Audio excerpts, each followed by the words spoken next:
Is that bad? That cannot be.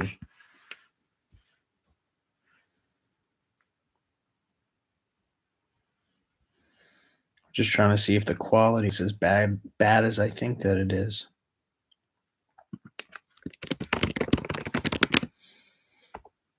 How's it going?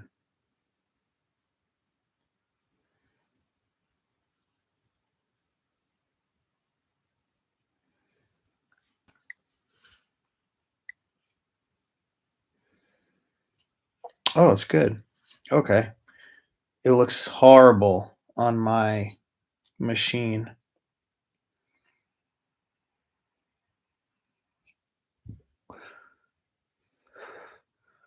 Why did I manifest selling cars again, even though I didn't imagine that?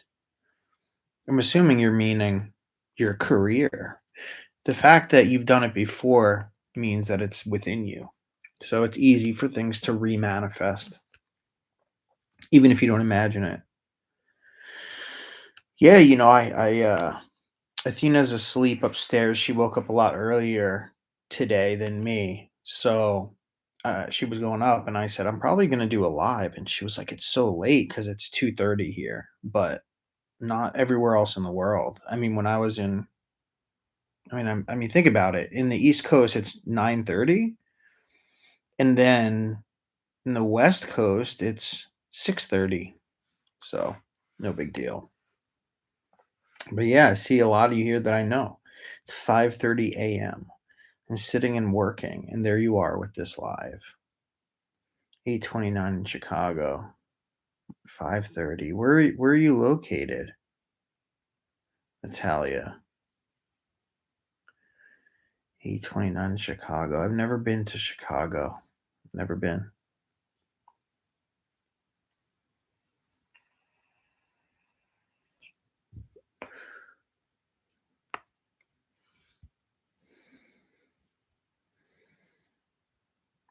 11:30 in Japan a.m. 8:30 in Texas. So basically I probably won't have many England, London people here, but I guess people from all over other places. 7:30 Arizona, 9:30 Florida. I was just talking to my father today about Florida and Athena, and I was like, "Yo, we should buy a house in Florida. That's where it's at."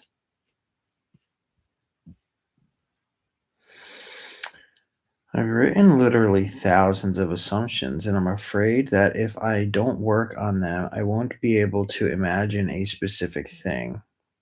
I have assumption anxiety now. I've heard this before. Charleston, South Carolina.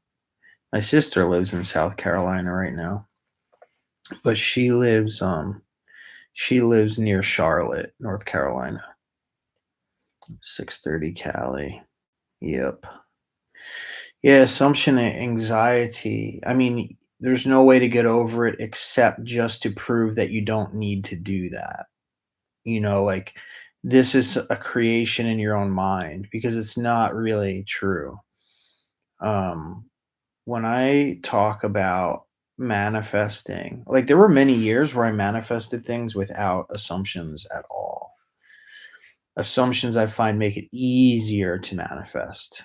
That is something I can say across the board.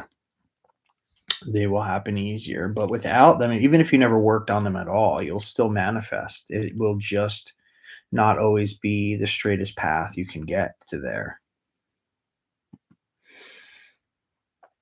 Liz Stoner, 4507. Been watching several of your videos today, and here you are. See that? Which videos, if you don't mind me asking? But yeah, I mean, assumptions are they're sort of like a cheat code because you can change your assumptions, and that will manifest for you over and over again versus just imagining the end is usually one imaginal act, one manifestation, and done.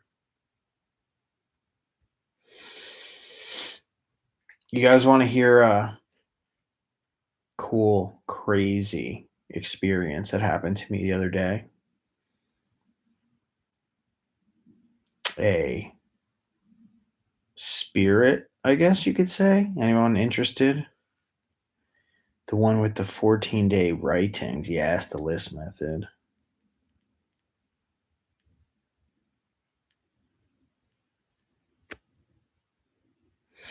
All right, so check this out. I was watching some videos. I was watching some videos on spiritual stuff. So not as much manifesting, but near death experiences. I was watching videos on aliens, and it just got me in this mood, right? I'm not a big alien person. I do believe there are aliens. I mean, now, I mean, even Congress recently admitted, that what they're witnessing isn't human and stuff, but that's not really the angle at which I'm talking about. I'm talking about there have been, I mean, I've had mystical experiences myself. I've had one time where I've seen a real tangible spirit.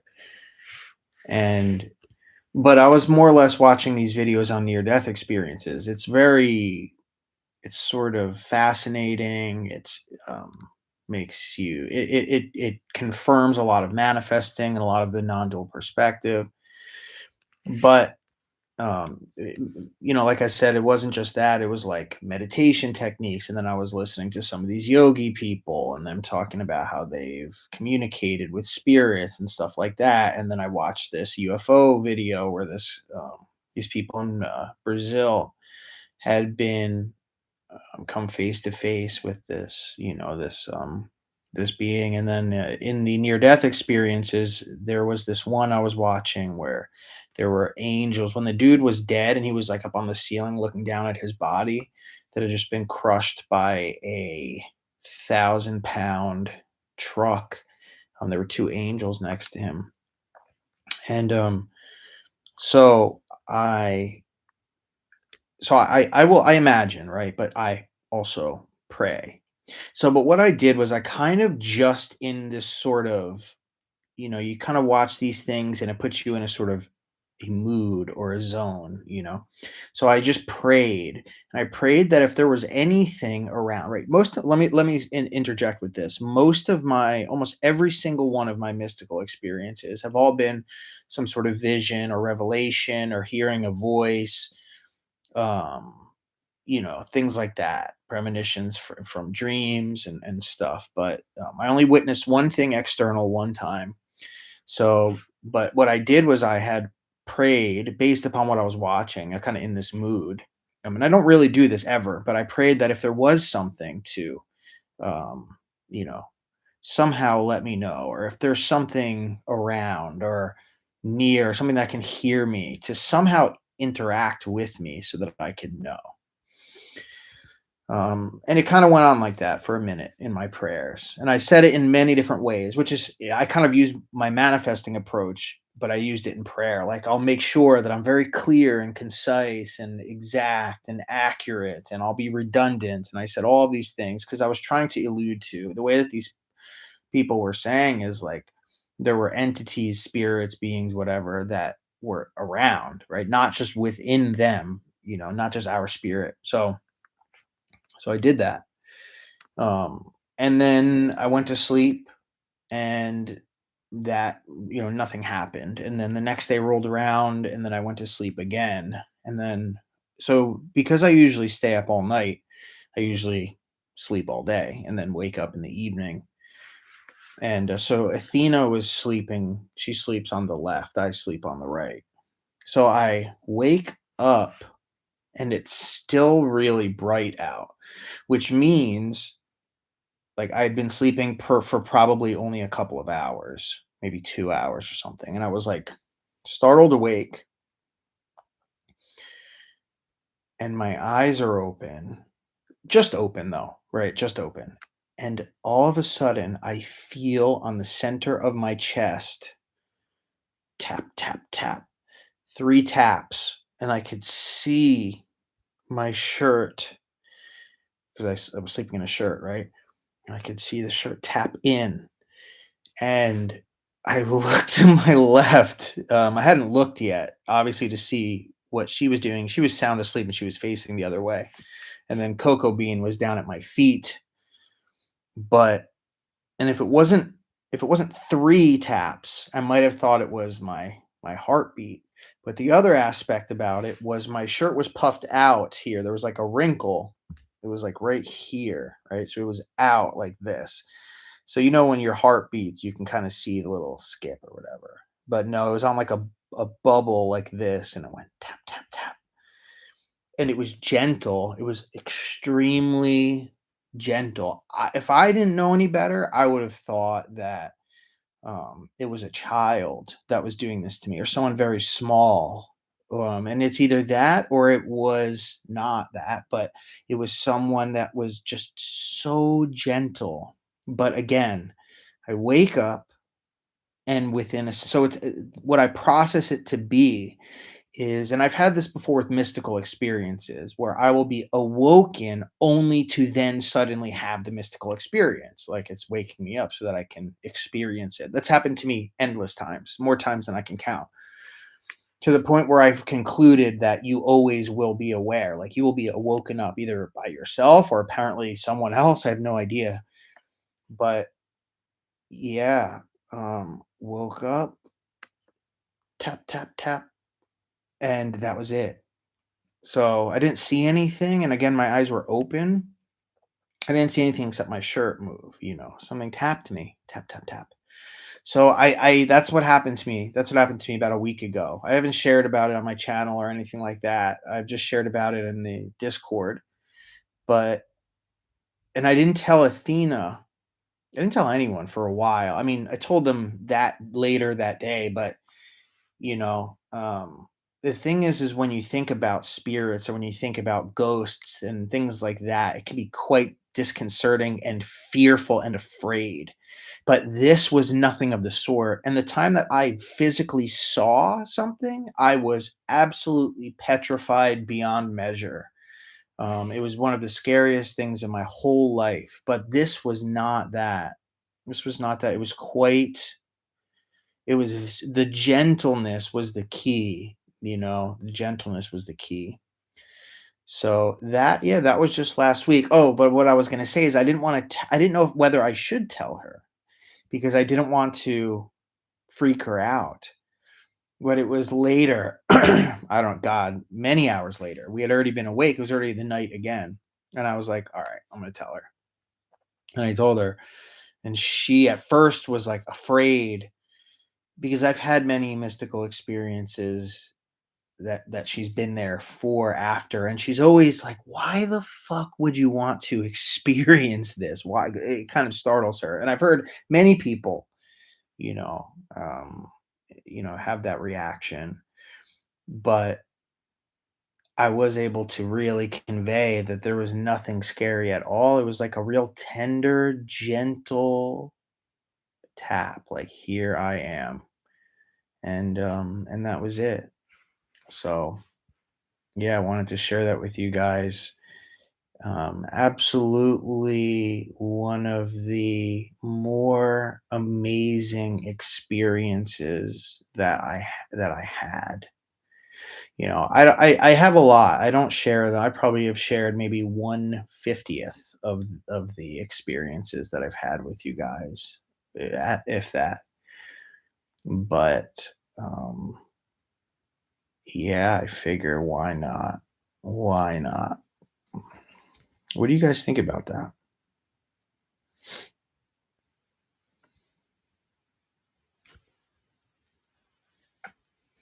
What do you mean you saw something? Oh boy. I'll tell you this. This was a combination of one of my most powerful mystical experiences and one of the most haunting mystical experiences. There were 2 within the same night, I guess 3. So This is back in the day where I used to visualize a lot.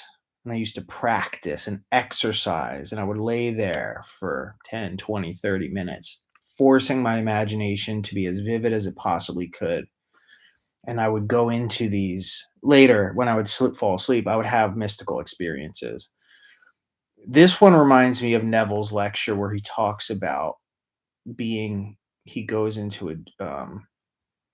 wakes up in a dream and it's solidly real. He knows he's asleep, but he's where he is. So I feel this sensation, this um God, it felt like suction on my third eye.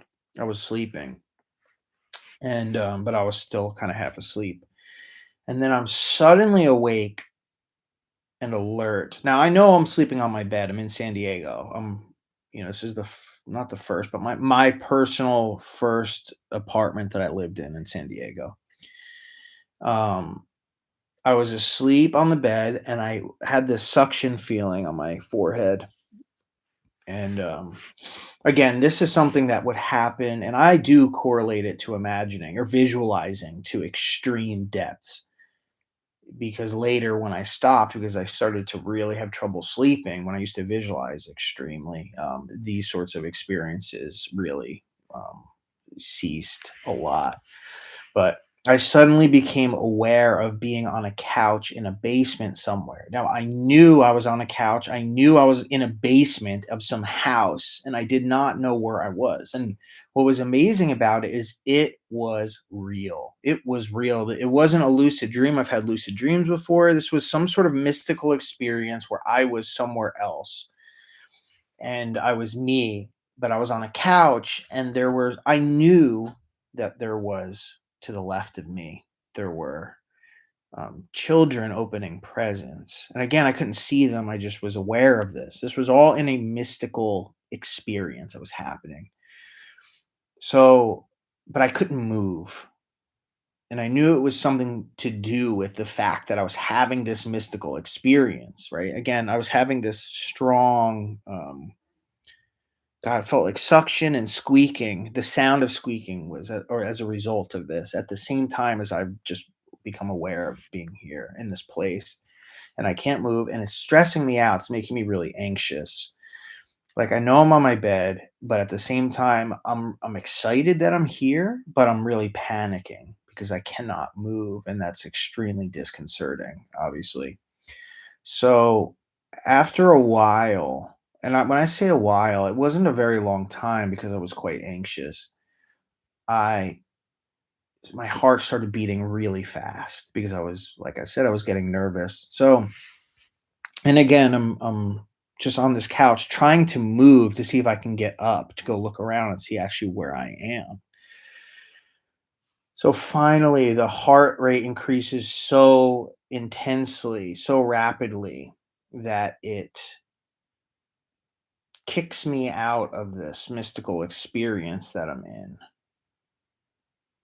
And now I told you that there's a sucking feeling on my third eye area. Now, whether this is common, the fact that my third eye area will have some sort of strange sensation right as a mystical experience is happening. So there is a third eye, it really is. And it really has to do with visions and mystical stuff. In case you're curious about that, I've had that happen so many times. It's not even a question anymore. If you're ever wondering about if that's real or not, that's definitely real. So, so I'm in this place. I get booted out because I'm freaking out. And so suddenly I'm kicked out of this mystical experience. And my vision, right? Because I'm sitting up in this mystical experience on a couch. Say the couch is like this, and I'm like this. And all of a sudden, I'm awake. And this is what was really freaky, right? I am suddenly on my side, right? Because I was actually on my bed, like I knew in San Diego. Not only was I on my side sleeping, but my eyes were never closed. They were wide open. So there was no needing to open my eyes. And so I was in a studio apartment back then. And as I open my eyes and my head is angled slightly downward towards the floor, not completely, like not straight down, but like that. So, and what was directly that way was the kitchen, right? So I can look down. So the counter is like is eye level, but my eyes are aiming down. So half of me can see the counter, half of me can see the floor, but all of a sudden, a child, a child runs in feety pajamas, runs right past my open eyes as I've snapped out of this thing and runs past me and into the closet that's right behind my head. Like, oh, you can't see my hand. I'm aiming this way. I'm looking. The thing comes right past me and runs into the closet. And I looked up into the closet. I mean, I'll be more exact with my movements. I jumped out. I somehow used my arms. I don't know what I did with superhuman strength because I was so afraid. I jumped up as I saw this thing, this this human being run past me. I jumped up and turned to look and I saw it running into my closet. But my closet, you see, if you look at my old YouTube videos, the first ones, it has no doors. So there's just some clothes and it ran to the right hand side where the clothes and it just vanished. And this I saw with my eyes. The problem was my eyes were angled down, so I could only see its waist and its feet. And it was in feety pajamas, like children's feety pajamas. So it was a child and it ran right past my eyes. And the relevance that I bring to that is because I felt something sucking on my head. So I've asked people after, and I never believed in spirits. I never believed in ghosts in my entire life until after that point. And I just, I mean, and come on, whatever someone is going to tell me, I take with a grain of salt. But I just brought it up, and they said, well, like, okay, so manifesting and imagining and stuff can really empower your consciousness. Now, this makes sense to me because it says this in scripture. Neville says this, and I've proven it because when I do my powerful visualizings is when the mystical experiences occur. But they said that perhaps spirits are drawn to those beacons of light and feed off of those beacons of light. So I don't know. I can't tell you all of what it was, but I can tell you what I saw, and I can tell you it was with my own eyes open, wide open.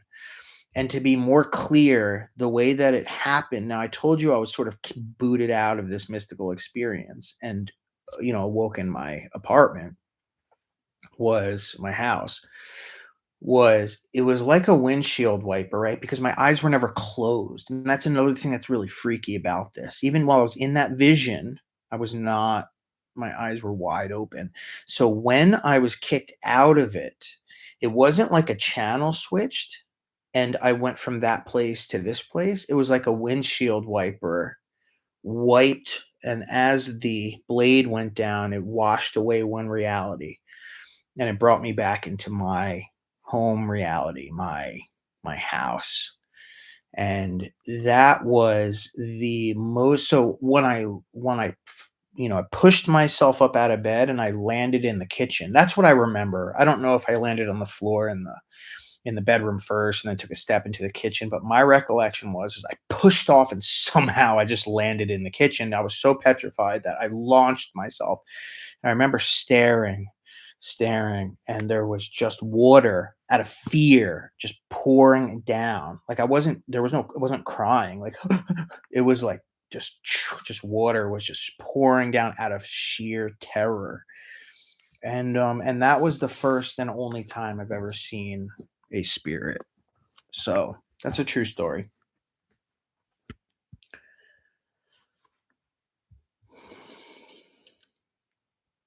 NBIX, that's what I chalk it up to be, and what someone else said, NBIX said, like, you were on 2 different planes at the same time, your consciousness was split, and what someone else said to me was this, and there's no way to verify this, it's just a logical thing that could make sense, is if something spiritual was trying to, like, just feed off of energy per se, which to me just sounds ridiculous, but let's say it's true, right? Let's say it's true.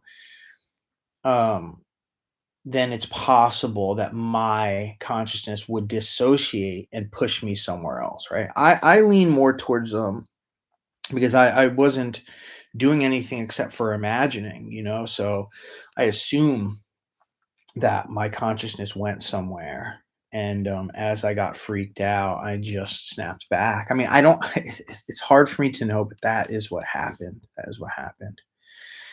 Um, so yeah. Yeah. That is that is, that is that story. And then someone wrote about sleep paralysis. So sleep paralysis, I find, because I've had it many times, I find is related to mystical experiences. What was weird was the fact that I couldn't move was happening in the mystical experience, in the vision that I was having, in the other dimension that was solidly real, just like this. It wasn't a dream. I couldn't move there, and that was freaking me out. But what was it? Sleep paralysis, I have found, does have correlation to mystical experience. Either it's a precursor, like right before, or yeah, leads into it or something. But sleep paralysis, personally, I've had it many times, and it's usually almost every time it's linked to mystical.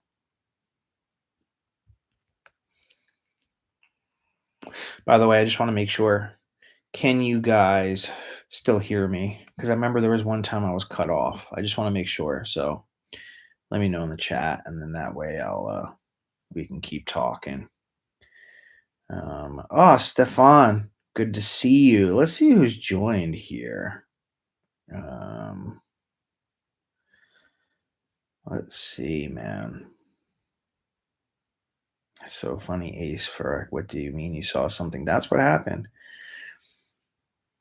Okay. All right. Good. So let me scroll up and just read some of these comments now. But yeah, what do you guys think of this? What do you think of this? And by the way, let me say this: these only to me in my life, none of this ever happened. I never had any mystical experiences, never any power, never any visions, never any premonitions, never any spirits, none of that until I started manifesting. And I'll tell you, there is, and I've noticed, a direct correlation to those who train their ability to visualize and those who gain a greater ability to experience mystical experiences, whether controlled or not. Okay. Hello, Joseph. How to manifest someone is a mature, independent, responsible, happy, successful adult living a rich, satisfying, joyful life in all ways. You would, you would, you would take what you just said, break it down into each respective attribute as its own sentence or statement. You would turn those into assumptions about the people that you date, or the people, like, meaning make it a broad thing about your life that everyone that you know acts that way, but then also target that person and say that person is those things. And then finally, you would construct one or more imaginal scenes, and in those scenes, that would imply that that person is those things, whether through conversation, whether through some sort of experience, but that's how you would do it. I think it's pretty cool what consciousness can do. Calaria05, as do I. And I'll tell you what, I thought I had a grasp on the potential and what the maximum it can do, but I will tell you that there is even more. I'll tell you another cool one, right? So my life, I mean, I'm so grateful. So I complain a lot. right? When I feel a bit, lost or maybe off track, and I will. And, you can ask Athena, and I'll be like, man, like I feel depressed, or I feel, I wish I knew this, what to do, or that, what to do. But I can tell you that I'm extremely grateful. I thank God that I have this experience, an opportunity to study all of this stuff related to consciousness. About 8 months ago, I was working on a project. I was studying, sort of these ancient levitation, anti-gravity, like the way that the pyramids could have been made, or a lot of these massive structures that are effectively, through modern means, physically impossible to have, created. And there was this video I came by for an advertisement for Gaia, but it talked about back in, like, I forget, maybe the 40s or something, 50s, 30s. This man went to probably Tibet, and he was a doctor, and he was treating a Buddhist monk, or Tibetan monk. Yeah. And he was a Western doctor. And while he went there, he got close to the guy that's like on the higher tier, like the high priest. I don't know the name, so I apologize, but the guy who runs the whole monastery or whatever. And as a result, or a reward, this high priest, this monk, decided to show him something, and they brought him to a valley, and there was a boulder in the center. And many of you may have heard this story before, but I remember something really shocked me within, because of the validity to which it sounded, based upon an experience that I also had. But point being is, as he was standing there, there were, I don't know how many, 100 monks, and then they had these long instruments. They're called ragdans. They're like these trumpets. You probably may have seen them, like "Meh," really long though, like 30 feet long, 50 feet long, 20 meters long.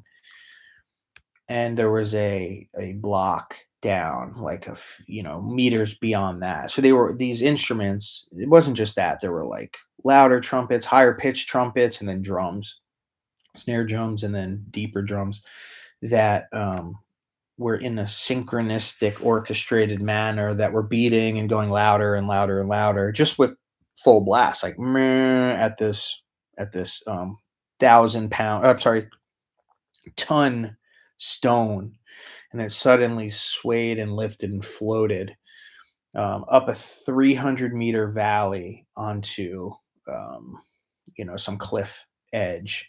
And that's apparently how they would build the walls. So, Tibetan monks have long since been known to work with vibration. And this is a wide known story. This was published in the paper a long time ago, and it just was never really scooped up or hidden or whatever.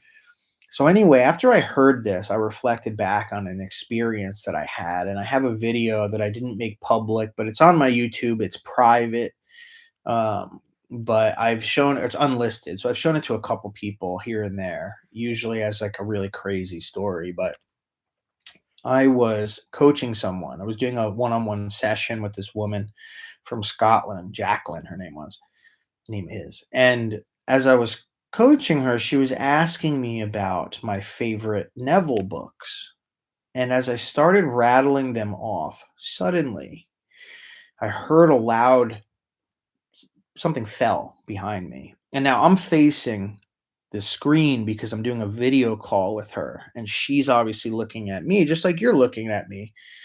But she could also see behind me. I'm sure if I was looking at myself in the small icon, I would have seen it happen too. But I said, "What the pardon my French, but I said, "What the boop was that?" Because it startled me.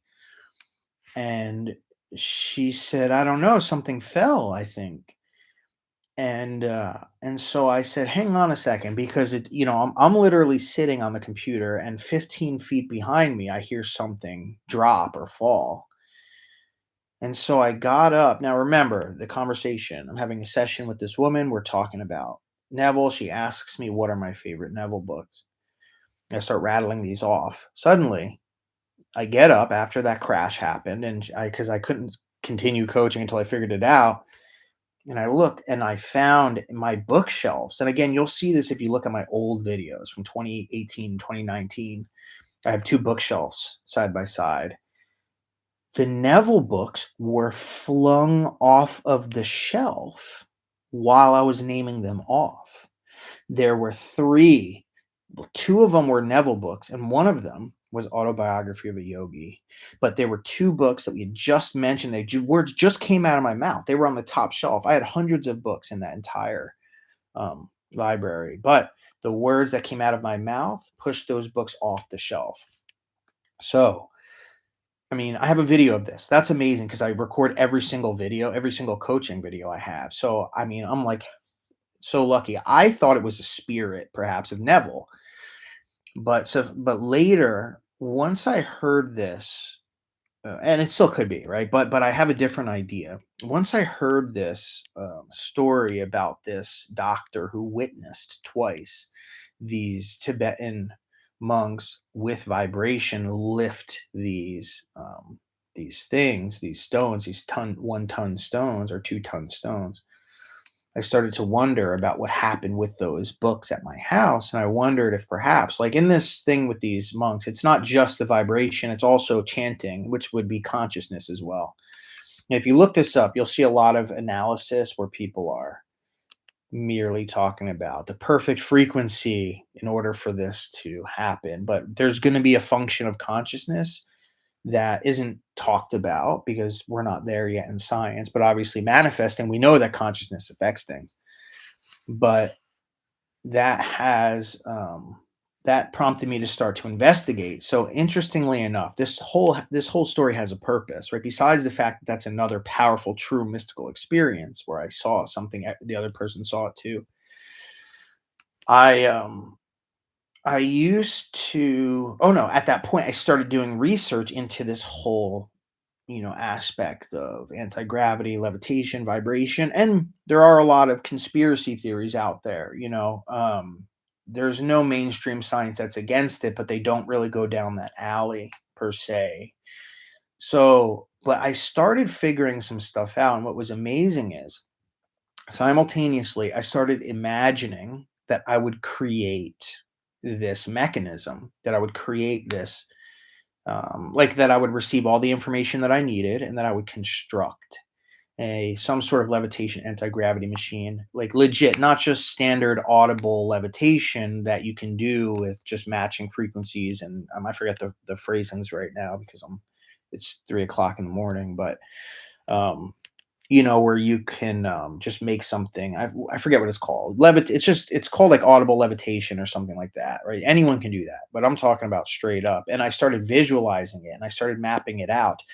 And I had this scene visually where there was these, it was on a table and there were blocks that were levitating, and I just visualized, visualized, visualized. And what was amazing was the day after, 2 days after. I was keeping this a secret, by the way. Not like a secret, oh my god, no one can know, but I just told Athena because, you know, it was just something I was doing. She was obviously looking at me research stuff, but at the same time, like, I don't usually share things with my audience or with anyone unless I've discovered it. Like, it has been solved. It has been completed, you know? So I was keeping it just completely, under the hood because I mean, dude, no one has come up with this, and so how was I going to? Obviously, I have my imagination, so I do take that in high regard, and that's why I even proceeded in the first place. But what ended up happening was the next day, someone sent Athena a long message and said that she had a dream about me. And this dream, I wonder if I have it, man, on me right here. I know I have it saved somewhere. I don't know where my phone is right now. It's over there. It's too far for me to get, but she sent a long message. I don't know if it was I don't know if it was email, if it was like Instagram or something, but she said she had a dream about me and I was making things levitate. And she saw in her dream the exact imaginal act that I had been visualizing, that there were blocks on a table that would, she said, with two different chanting sounds and deep resonant vibration audios. I was somehow causing these blocks to lift off the ground. and she named it to a T, and she even named things that I like, 'cause I told Athena what I was gonna be researching, but I didn't tell her anything about it, right? I'm like the physics person, I'm the science person, right? It doesn't matter who I tell what I'm researching, they're not really gonna, know what I'm talking about unless I can present it in front of them. So I didn't say jack to Athena, except just the fact that I was, like, looking into this, and this woman, she saw to a T exactly what I was doing.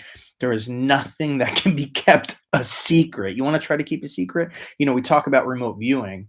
We talk about how you can project your consciousness anywhere that you want and you can see the thing. Really, actually, no, that's not what's happening, I don't think. I think what's happening is everything is projecting within your mind with remote viewing, right? This isn't like astral projection where your body leaves you. Like, it actually happens within you while you're awake and you're sitting there, it appears.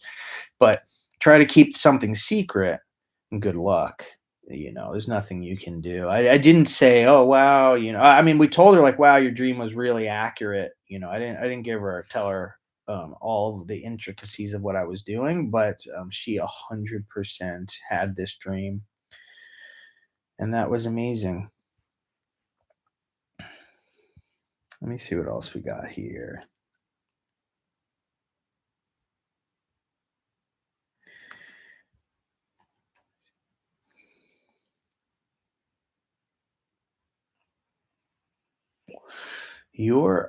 So Delta, your message said my was band is lying here in an ICU bed. He is hovering between life and death. All machines have been turned off. His heart is failing, liver failing, but he won't cross over. Any tips to help him?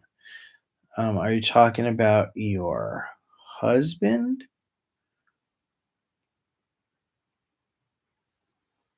And if so, I'm sorry to hear that. I'm not sure what you're just that word is throwing me off, but I mean, I would just imagine that he is perfect. I would imagine that he is perfect. That's what I would do, and that everything's perfect, and you could even imagine typing like everything is perfect with him or something to that effect. You have to imagine what you want.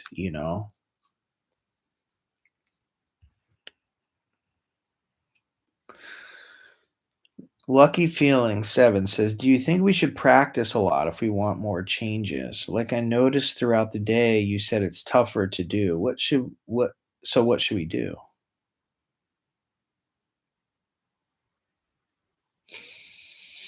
I'm wondering, Lucky, if you're referring to the list method or we're just imagining. I visualize at night because I have alone time. If I need to, I'll do a quick visualization, a very fast one. I don't expect to imagine my ultimate end that way. I do change assumptions during the day by writing stuff down, though, for sure. I mean, I do stuff all day. I'm always reflecting on thoughts, ensuring that I'm not going down dark paths. That's important. You know, be not conformed to this world, but be you transformed by the renewing of your mind, as it says in scripture. And that is talking about ensuring that you can transform, let yourself transform. That's the Greek word metamorphose, which is like, the sort of transformation that you make from like a butterfly, right? From a caterpillar into a butterfly, like through a cocoon, that sort of level of transformation. So it says, be not conformed to this world, but be you transformed by the renewing of your mind. That's how you transform, renew your mind. And that means just keep your mind away from negativity in general. That doesn't mean imagine your end always. It means keep your mind away from negative and towards the things that you want. That's what you can do during the day. I keep manifesting things, but was it a spiritual download of knowledge? Mm. I keep manifesting things, but watching it through my phone. How do I experience what I want rather than just viewing it? I'm board 93484. Ah, that comes from a lack. That comes from only using visualizing. That's a really important thing. It's happened before to me. So actually, there's two things. I shouldn't just say that it only means that you're just visualizing. So here's the thing, right? I give this example before, so I'll give it real briefly, but I've mentioned it probably a handful of times in videos. I have clients and I've seen it myself. People have imagined large sums of money, they visualize large sums of money, but then they go to the movies and see it on the screen. And this happens because they're not actually entering into the end. They might even be imagining in first person, but they're not actually experiencing it with all the tones of reality. You have to add thought to the scenes themselves, not just the visuals of like, oh, there's money there and it's green and it smells and there's a million. You want to add your own internal dialogue. Remember, you're trying to emulate reality. This is what I mean, sometimes I feel like I don't know how much I'm clear on this, or if I don't know if it's other people, maybe you guys can help me, right? Is it that this is just insinuated that visualizing just means you're supposed to just see it? But really, what we're supposed to be doing is fully reconstructing an experience that you should be experiencing if you were having it. So, in other words, the difference would be one is just seeing it. That just involves senses, you know. But really experiencing it means what would you personally not be seeing, what would you be experiencing? Well, what is experience made up of? Experience isn't just made up of sight, and nor is it just made up of your senses. It's made up of emotion, it's made up of thought. Most importantly, first and foremost, it's made up of thought, your perspective. So yes, you're seeing it, but it's filtering through your perception, which is made up of thought and all of this stuff. So in real life, we're not just witnessing something dumbly, if that's a word. We're witnessing it, we're thinking about it, we're relating it, we're having emotion along with it. You're just supposed to be emulating a true experience. When you're going to witness it on your phone is when you're just visualizing it, not adding thoughts like, oh my God, I'm so happy this is mine. I can't believe I just made $1 million or whatever. You've got to add that in there. That's got to be there, and you will stop manifesting it just on the phone, just on the TV, etc.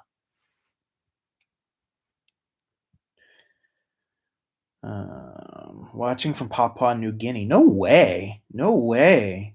That's amazing. I mean, what?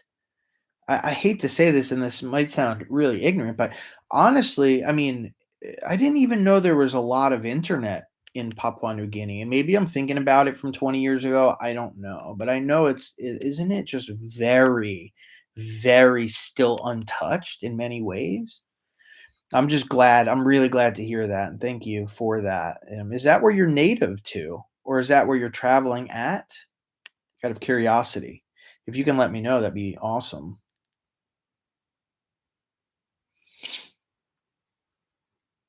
And yes, many such experiences are cited in Autobiography of a Yogi for sure. Saratoga, New York. First time caught you live. I'm a new sub. Welcome. I don't do lives often, so I'm glad that you made it.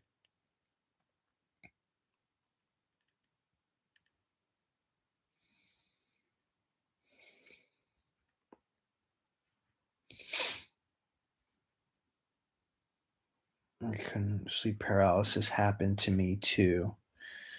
Yeah. Yeah, doesn't it feel good to have someone else who this has happened to, and to know that you're not alone, and to feel, doesn't it feel quite what's the word, man? You just feel really much heard. Let's see.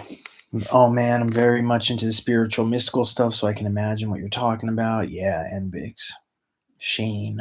Thanks for making my life better. This stuff works often. I don't always get what I want, but it seems like I've always gotten what I need. I mean, that's for sure. And the more you do this, the more you will get what you want over time. Stefan says my third eye always feels weird. Yeah, man. I mean, I think that's a visualizing thing, you know? God, what happened? A lot of my chat just vanished, by the way, guys. So sorry. I've seen two. CZAC says, I've seen two ghosts, had hauntings, and seen one UFO. I've seen UFO as well. I've seen two UFOs. Um, One of them I was in San Diego, and this is the one that I was most certain about because it was obvious. You know, it appeared lightning fast and then shot out lightning fast from a couple miles down. And there was just no, it was going lightning fast and it just defied gravity. And it was in San Diego, which I didn't know then, but that's a hot spot for UFOs. That was one thing, and that was really powerful for me. That was the first time ever, and I manifested it. The second time, this is the time where I'm still kind of confused. And let me know what you guys think. So I was flying with my ex-girlfriend over the Rocky Mountains. And as I was doing so, she said, now she does not believe in aliens at all. She wouldn't necessarily mock me or make fun of me, but she just it was very difficult for her to believe anything, like that. So, but she said, "Joe, look, look, look, look, look. Underneath of us, there was a disc. It was a silver disc, and it was hovering over the peaks of the mountains in a perfect straight line." And we both looked at each other, and it was so big that it was like, let me think honestly. Like what I saw the first time, it was like a bird.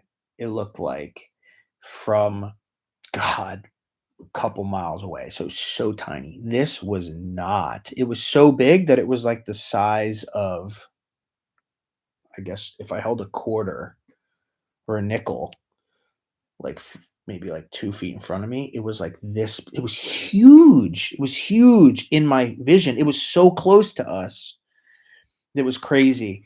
So I thought to myself, dude, is this a fucking drone? Like, what is this? It's a perfect disc and it's hovering over the mountains.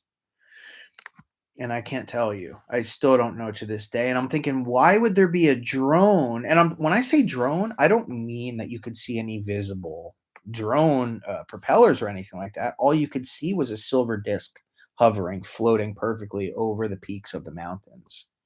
That's all you could see. But I thought if something made a drone that looked like a UFO that was hovering over the mountaintops, I guess at a high rate of speed, but I mean you get where I'm at, right? So what I saw was a UFO, but was it really a UFO is the question. But that because that one is just too shocking for me to believe I was that close to a UFO. You see what I'm saying? And again, it was hovering at a continuous pace. And we're in an airplane. It's going faster than us, but it's going in a different direction. Not completely perpendicular, but it was going like angular along with us. So it's a true story, though. True story.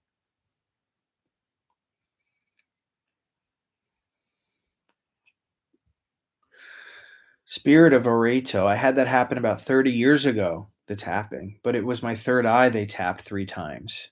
It did freak me out at the time because when I opened my eyes, I saw a hand made of light. Now that I would be just beside myself with amazement. Wow. Eve. Hey Joe, I just joined at random. Great to be here. Say hello to Athena for me. I will. Eve 220239 if she knows you, if I remember. She's asleep now though. I was scared when it happened to me. Gotcha. I hear you. Do you think more people are waking up? I know they are. The fact that the competition that there is that has arisen on YouTube is the fact. It is obvious they have. Oh my God, guys. Okay, listen. I'm going to tell you guys this, but I want you guys to keep this from between us. And if you do this, you have to use a real photo of yourself. Okay. I've just released the beta of an app. All right. A beta of an app. And it's called sovereignmind.com. So it's not a downloadable app, it's a web application, but it's like a dating site slash meeting app for manifestors. So the if you want to help out, meaning if you want to also be one of the first ever on this, and it will grow. There are already people registering. I'm going to be clearing out and deleting the ones that aren't posting real pictures as their profile because I want to I really want to try to spread this to the world, right? You talk about, do you think more people are waking up? I want to be on the top of helping facilitate this. I have the power and the means to do this. I have the ability to create applications. I've been building coding since I was 10 years old.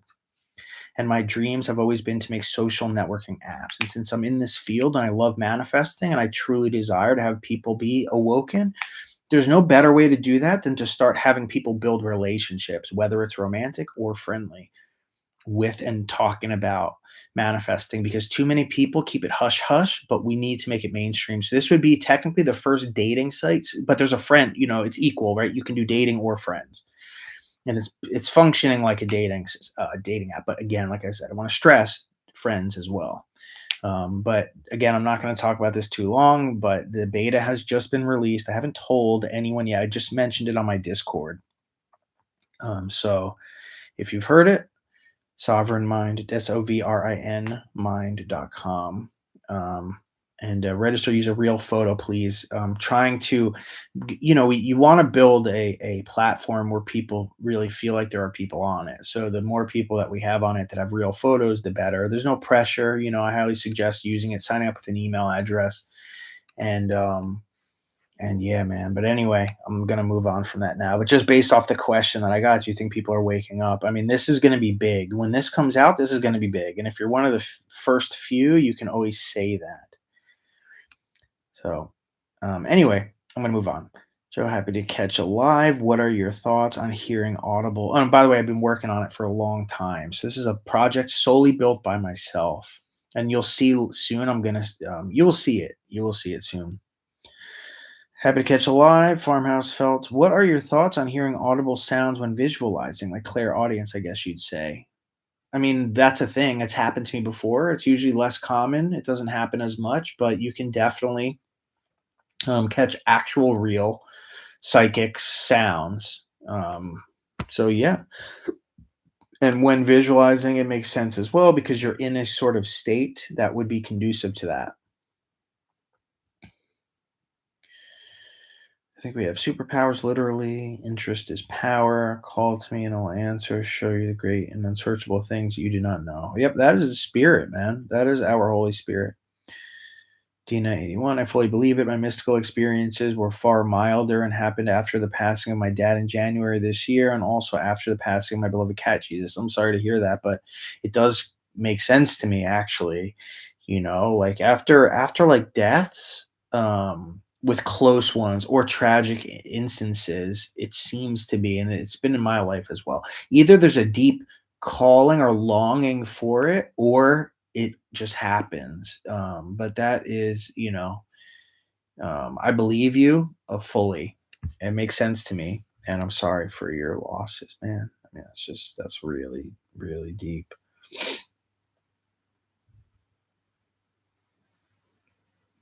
I think you are evolving from hearing, feeling to really see it physically ahead of it happening in physical reality because you pray. I think you are evolving from hearing, feeling to really see it physically ahead of it happening, physical reality, because you pray. I'm not sure what you meant by that. Like, I'm not sure if I'm reading it properly, is what I meant to say. Spirit of Rado, I feel like when you felt the sucking on the third eye, you were activated, therefore you started seeing or experiencing mystical things. Well, I had my promise. I had something far more powerful than that back in 2011, where I literally had thunder strike the inside of my brain. And that was, some people call that a Kundalini awakening. Neville Goddard calls it the promise. They're both the same and the exact thing.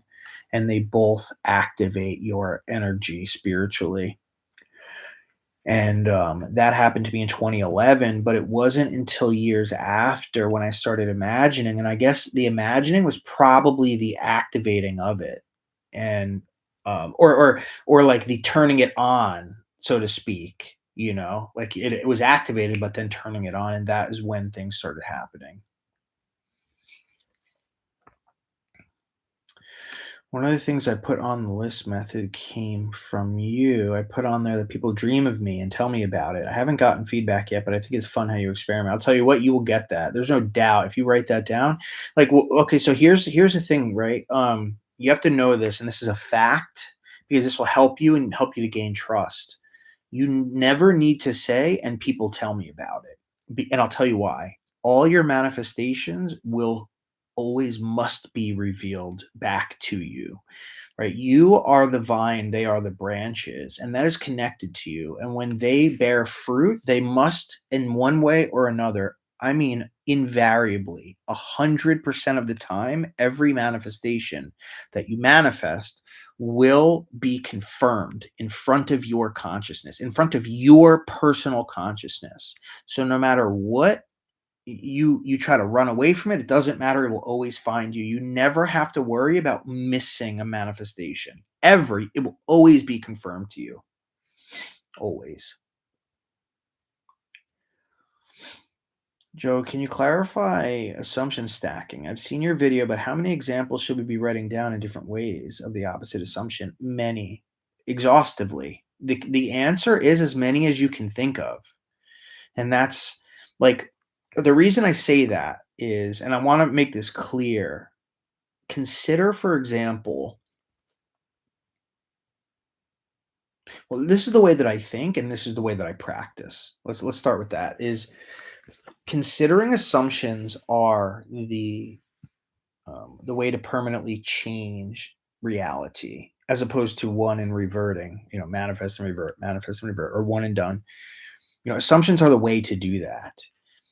And with that said, you can also change every aspect of your life simply through assumptions. So, with that in mind, through my life, I've witnessed with my own life and through observing with the thousands of people that I've helped, is that oftentimes there are many different assumptions existing in a person that are slightly related or completely related. So, in other words, and this is true for me as well, when I would only write down one thing, you would see a slight change, but it would not take. It would change and then revert, or that aspect would change, and there's much more that still needed to be done.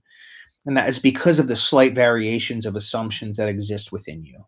So the answer to your question is, in the way that I do things, the way that I get them done is that I do them exhaustively. And that means to the utmost extreme degree. And the reason for that is because they're so powerful, and because they can be so specific, and because they're so easy to do. That means you can get the most done out of anything by using assumption stacking. And if that's true, then you know that since it's so powerful and since it's so correct, then there's no reason not to be absolutely certain that what you're doing is going to work. So if you want to say, for instance, you are lazy, not you, I'm saying in general, like I've tried this approach before. Like just look at it like that though, is like there could be a lazy way, which is like I'll just write down like one thing or five things and like I don't want to do it anymore, right? And that will give you very, like, sometimes you can hit that way, but why even test that? Because I mean, I would test it with other things, not the things that are so important to you, but why even chance that? The thing with any manifestation is, the final results are not bound to come instantly. So by the time you are confronted with the fact that you didn't do enough, it could be weeks from then. So in other words, if I said, "Oh, well, I'm only going to write down a couple things right now," and then I wait 3 weeks to realize that I've only had the slightest change, now I'm going to have to write something down again, and it might take weeks again to confirm that I need to do even more. So instead of doing that, I get all of it done at once. I take a strategic approach, sort of like I'm doing a homework assignment for school, or like a little project, a mini project. Sometimes it bothers me in the sense that I'm like, I got to get this done. But I realize the impact is absolutely drastic and life changing. And that is why I take a very thorough and exhaustive approach, if that makes sense. Just realize something.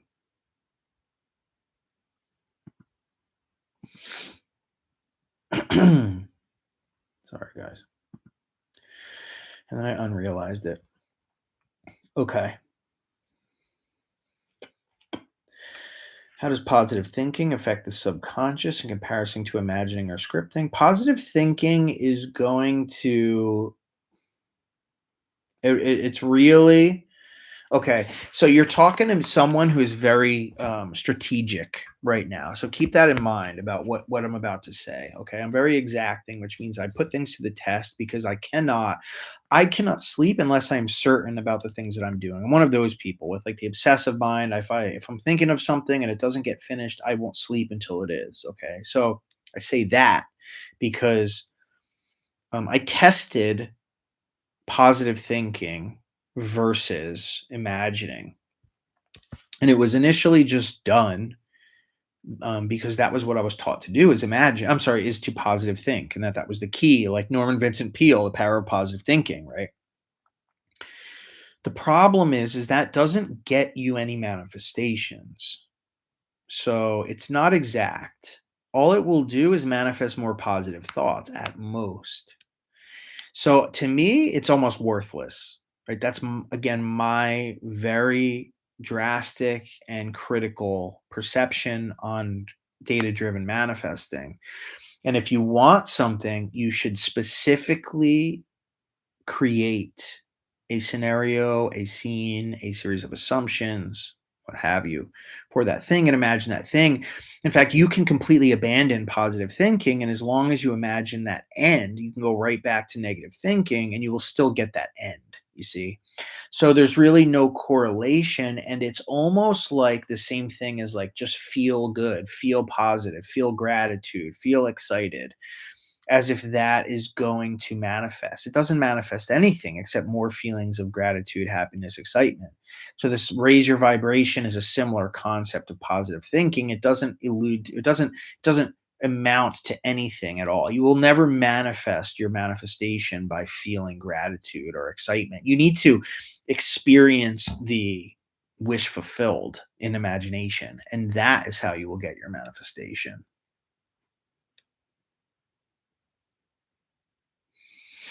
That can be with scripting as well, right? Scripting qualifies similarly to imagining slash visualizing. Like those are of similar stature. Good question though. Important, so important question. This is what starts to decipher or separate, not decipher. So it starts to differentiate um, law of attraction versus standard manifesting. Manifesting is accurate. Law of attraction is sort of like this feel good, lifestyle changing, but it's not accurate and it won't get you your desires. Um, Again, like I want to make this really clear. If positive thinking or mood had anything to do with manifesting, then I would have never got anywhere because for years, when I was manifesting, I was in really dark scenarios, situations.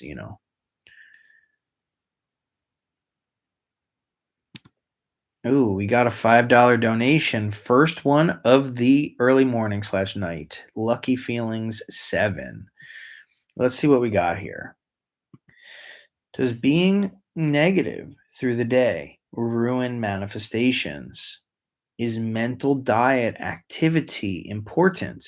Or can you imagine and not worry about what we do? Isn't that funny? Now, were you typing this when you heard me start talking about this?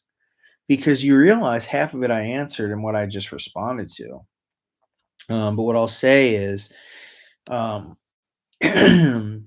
like, you can imagine and never think about it again and go back to a negative way of thinking, and you will still manifest that thing. That is a fact. And that's point blank, and that's period. Okay. That's been tested time and time again. All right. But I will say this as an addendum, a modification, an addition is negative thinking will cause other problems. Negative thinking is going to cause more experiences to happen that you don't want.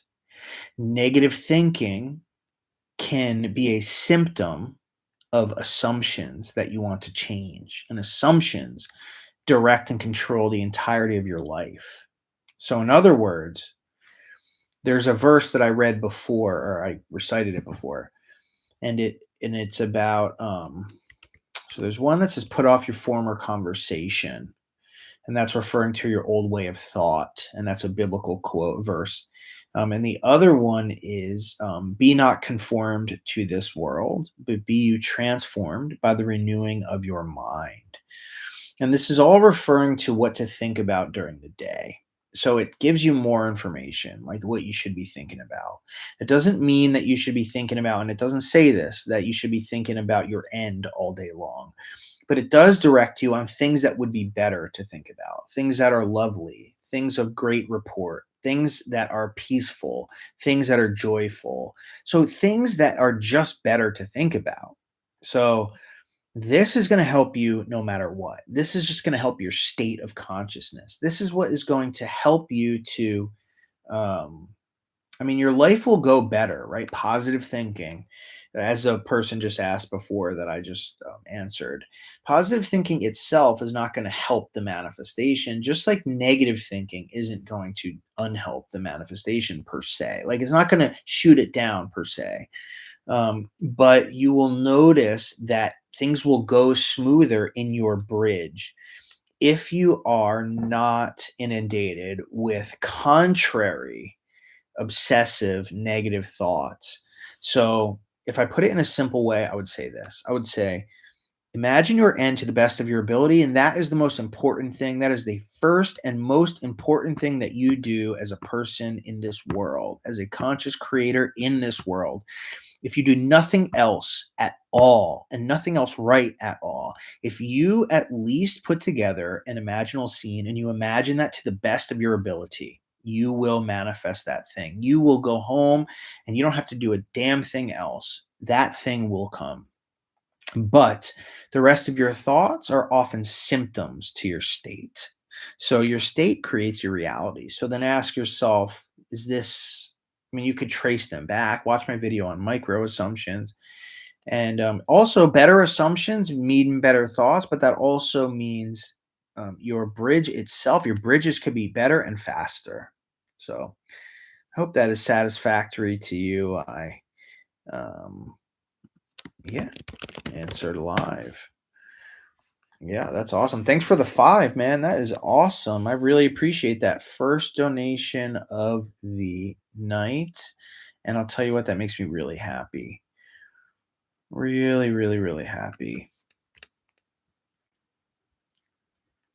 I don't do lives much, and to be honest, I forgot about the donations in this, but it's like it just makes me happy that you felt like giving that in the first place. I don't know. That's just so awesome to me.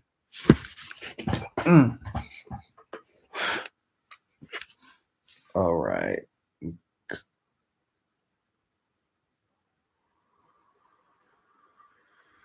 Stefan, of course, when you went live tonight, I was working on reverse engineering assumptions I've made over the years about my wife. I won't make it to the actual stacking today. Gotcha, bro. But I'm glad you're here and I'm glad you're putting in the work. This guy, Stefan, that you see here in the group right now, he is the real deal. He has been following the instructions that I've outlined in the videos, he's been putting them to the test. And he is not anyone, he's not like some plant. He is a true subscriber and a doer, and he has found amazing success in a lot of the things that I teach. So just keep that in mind. Like, people here are people who have really done this stuff and found success. They're on their bridges now, or they've manifested it already, or had ups and downs. But there are many here who have really put this to the test and experienced it. And I'll tell you, like, this guy, Stefan, he has put in a lot of work. And that's the thing, right? People who put in the work get the results. Not everyone puts in the work. And that's the sad truth. And I think a part of it just has to do with that there's so much content out there that it's hard to know. Or I also think people like to take the get rich quick option And so if I'm here telling you to write some stuff down, you might just go to the affirm 4,000 times. You know what I mean? But this stuff has all been tested systematically, and you can't get that anywhere else. So if I was someone who was learning manifesting for the first time, I would 100% go towards what was tested. I think, I would hope I would. All right. There's no way I'm going to find where I left off. So what I'm going to do is I'm going to, oh, I'm kind of found it slightly. Unfortunately, there's so many. I'm just going to have to skip down a bit. Um, oh, Rietta. Hey, dear. Again, great supporter. Rietta, 1166. Hi, Joseph. Sometimes I can't differentiate between my emotions and feelings. Can you please elaborate on that? Yeah, I mean, that's important. And I think what's funny is I have a community post. It's the last one that I posted, and it's a bunch of quotes directly from Neville where he talks about what feeling is, and it never once says emotion, which is amazing. So emotion, of course, you know what emotion is, but feeling is a little bit different when we talk about manifesting, when we're talking about Neville, and we're talking about systematically what works. Feeling, a better way to explain feeling, and this is going to shock a lot of people, but feeling just means it's another word for experience. So it's not emotion. Okay. Um, it's not interchangeable with emotion. Um, it means, like, what would you be experiencing in your mind and your life at that moment if this thing happened? So, like, right now, what am I feeling? In the terms of manifesting, it means I'm feeling like I'm like that. That's the way to put it. Like, I'm feeling like I am sitting in a room. I'm feeling the blanket next to me. I feel like I'm seeing the wall. There's the brightness of the light hitting my eyes. I have the laptop on my lap. So it's really just breaking down the reality and imagining it as if it's real. That is what feeling is meant to be. And that is a really important question that people often confuse because of a lot of the mainstream teachings, or because of our English vocabulary nowadays. But this is not what is intended by Saint Neville, and is not what it's intended through, like, scripture. When you have to feel yourself into the situation, it means imagine yourself into the situation, and that is how you will feel it there. Summer Thomason 939. Hello. How do we manifest a new belief that is a core belief? No one listens or understands. I've done so many affirmation tapes I've scripted. It's literally the only negative belief that trips me. Have you tried assumption stacking? Because out of this list, you should really watch my video on micro assumptions and assumption stacking. And that will change everything for you. That has changed everything for so many people. I felt it real for having a child. I've had tubes tied. I imagined it. Now maybe cheaper IVF treatments. My main core belief is I'm not being heard by others, which trigger me. Right. So you need to manage. So there's not going to be just one. I know that's probably the core one, but there's going to be many, and those many need to change. And those many will be slight variations of those. It was something I alluded to earlier in this live. So assumption stacking is the solution that you're looking for, and that will really change the game for you. ZC Travels one, you look amazing. Thank you. Thank you. Thank you. It changed the person by looking at him differently. It was like a miracle. It was a miracle, is what you meant to say. Desi Mercy, hello. I booked to create your imaginal scene with you. Well, well, well. I'm really grateful to hear that. I'll be getting on that soon. I have a couple pending that need to get done, so yours might be the one of those. Dude, that's hilarious. I literally just imagined for a second you'd say my name, and you did. You see that? You see that? See how fast Stefan is doing this shit, man? Diana, good night. I'm listening. Well, good night to you. Amy LeBlanc, that's awesome. I've had a disconnect from saying it is mine for some reason. I was thinking this earlier, and you just confirmed it. Brietta, I hope you're still here. I mean, I hope you know that I answered your question. I just never got a chance to see it until I just saw it. Rietta is my OG, you know. Oh my god, that's why you're saying this, Rietta, the Papua New Guinea thing. Of course.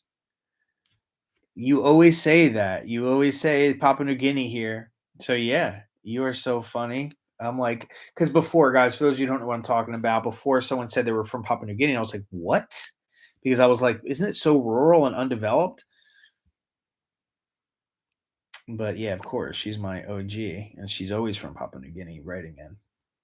I wish I knew a little bit more about it. I've seen some videos, but the videos I think they show here on YouTube, it's usually from those really rural areas, and that's probably why I think that.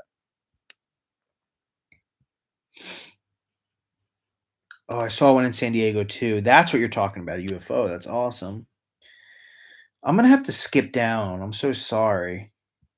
Just because I've lost so many of what you guys are saying, and I've lost the plot. I'm so far behind on what we're talking about here. Do you think we need to have a regulated nervous system? Nah, that's a bunch of bullshit clickbait. Bottom line, manifesting is the key. You don't have to worry about any of that stuff, man. I was manifesting when I was high on heroin and crack. You know what I mean? So you don't need a regulated. I know that's really crude, but I got to be real with you, man. Some of this stuff is so ridiculous. It has to be met with ridiculousness. You don't need to have a regulated, uh, whatever you just said, system to manifest, nervous system. I mean, come on.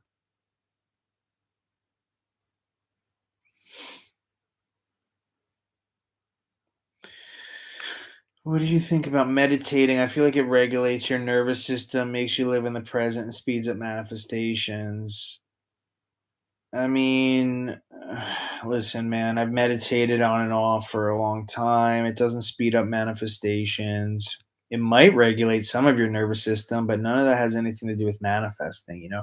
The only thing I could say about meditation is it's a good to meditate right before you manifest. So I highly suggest always meditate right into imagining because you empty your mind and it helps you to where's my vape at? Man, we're about to be in crisis mode here. Oh, there it is.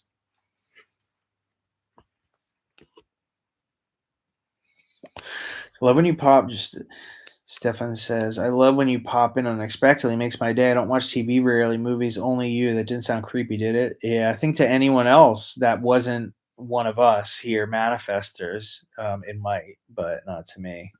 I tried to just like that comment, but I couldn't. It doesn't let you like comments here.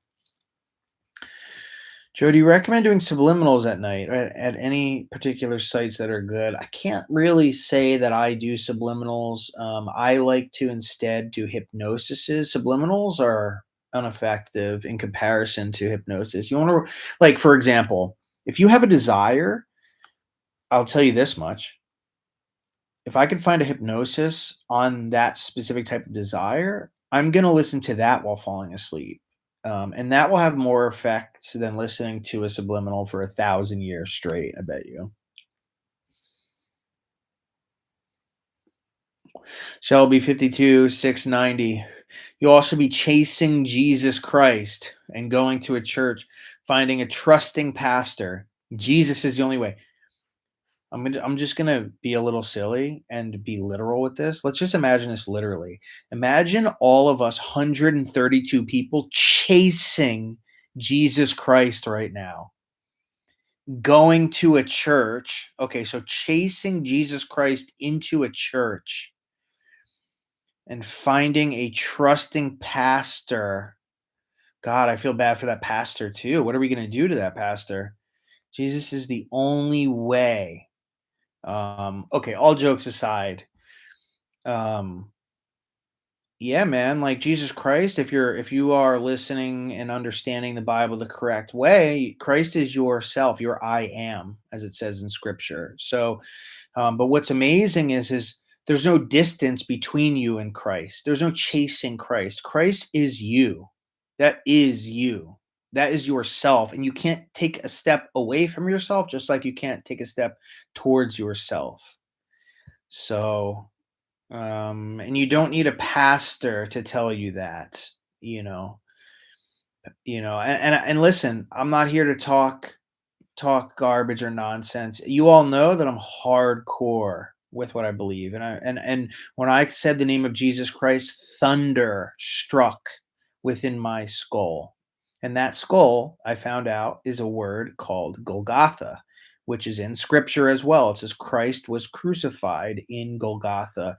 That is why it's telling you that Christ is your consciousness. It's in your skull. It says you are the temple of the living God, it says in scripture. And it says all of this for a reason, right?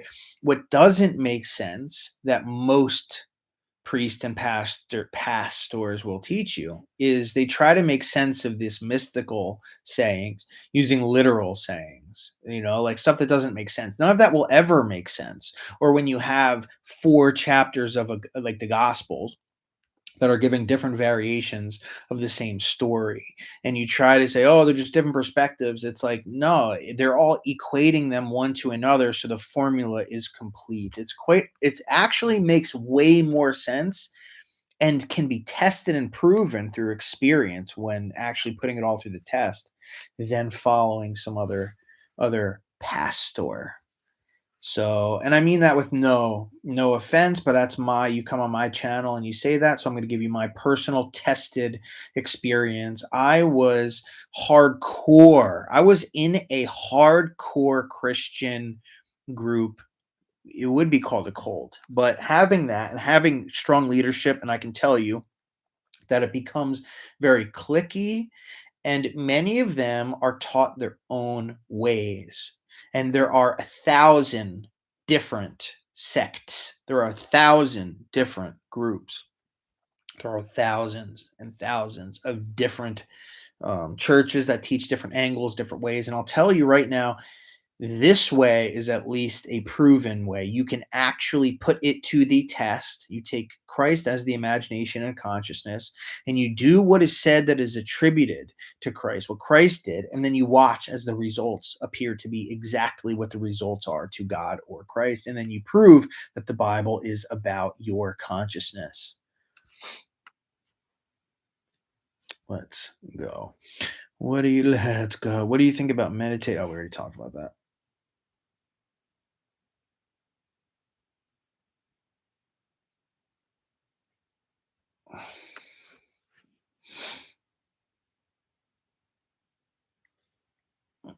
All right.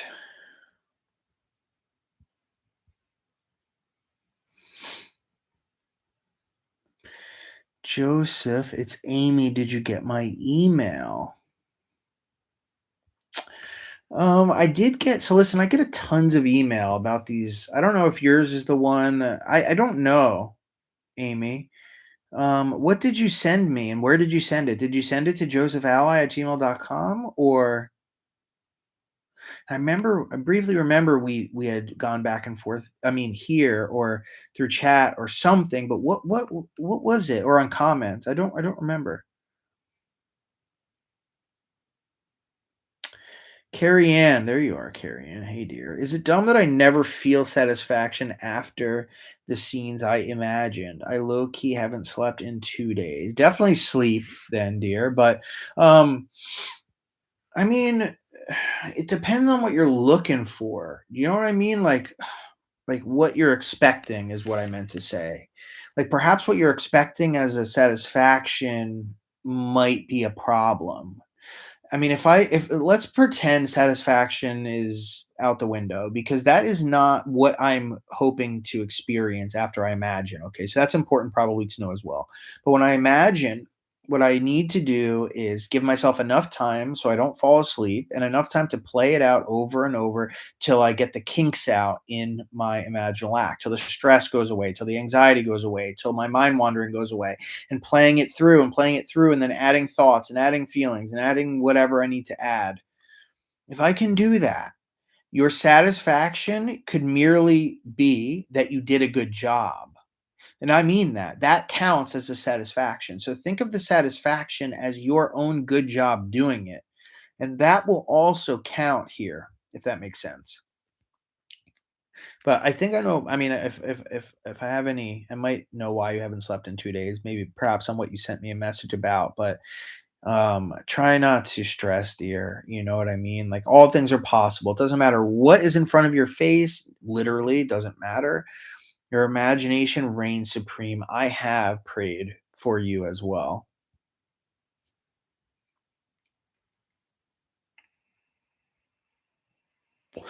I have a book of assumption stacks. LOL.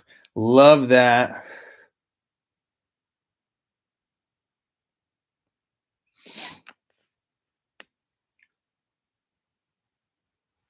Ugh, sorry, guys. A little itch. Let's see. Hi. I know you say to drop the deadline, but I have 2 months left of unemployment. Currently doing cold outreach and job apps. Best way to lock in success. First of all, let me hit a heart there. Thank you, Sakura PC9CP. No, thank you so much for the 4.99. Appreciate you. Seriously, love that. It makes me so happy when you. I mean, it just makes me happy. You see, it puts a smile to my face. I know you say to drop the deadline, but I have 2 months left on unemployment. Currently doing cold outreach and job apps. Best way to lock in success. If I'm in a situation where I have a deadline, like a physical real life deadline, 2 months of unemployment, what I am going to do is I'm going to construct a few different imaginal scenes. I'm going to make them short and concise. I'm not going to make them extreme. They will contain one desire each. And it could be the same desire with different visual endings or experiences that point to the same ending, or it could be slightly different ends depending on what you're looking for. I would then systematically, one after the other, imagine each of those until I felt like I had gone through the same process that I just described to Carrie Ann, which is that sort of ensuring that everything was imagined properly.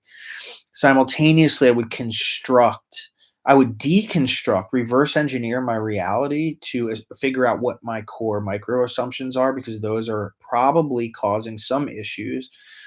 And I would construct new assumptions that are going to facilitate you not only acquiring work, but a satisfying career, to be gainfully employed, to make money and to feel free and successful, and also to remove or replace or modify anything that is against you, anything that has worked against you, any sort of assumptions or beliefs that have screwed with you in the past. And in doing that, that is so watch my video on micro assumptions, watch my video on assumption stacking, and watch my videos. I don't know any titles of them, but on crafting imaginal scenes, because I think that's what I would be doing. Answer live. Thanks for the 4.99. That's real. Your super chat is no longer. What the hell did it just say? Your super chat is no longer, and then it just vanished. What does that mean? I wonder if anyone else can donate.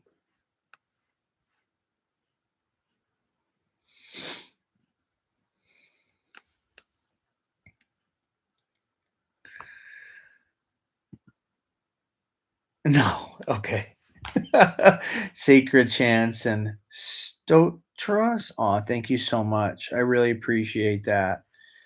That means a lot to me. Thank you so much. Wow. Seriously, I mean, I feel it tonight, guys. I feel the love. I feel the love. Love I mean, like I said, it just makes me feel so happy and important. So I really appreciate that. It's Mercury retrograde, lots of technical problems. There you go. Grass juice. Yeah, but thanks for the five. Seriously, I really appreciate you. Thank you. And you are welcome simultaneously.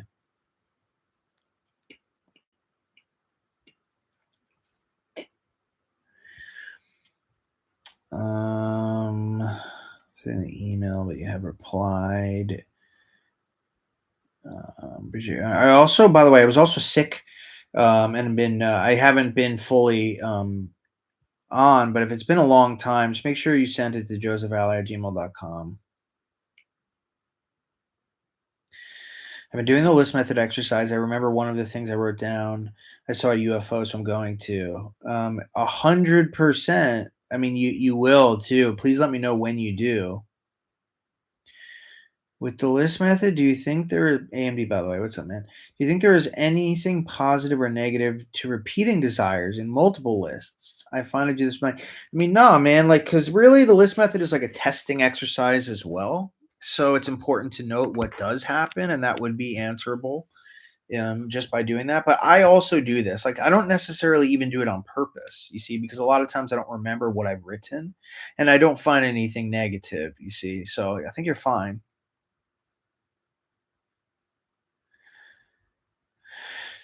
I'm part of your Discord top tier group. Well, hello, hello, Teresa Coetzee.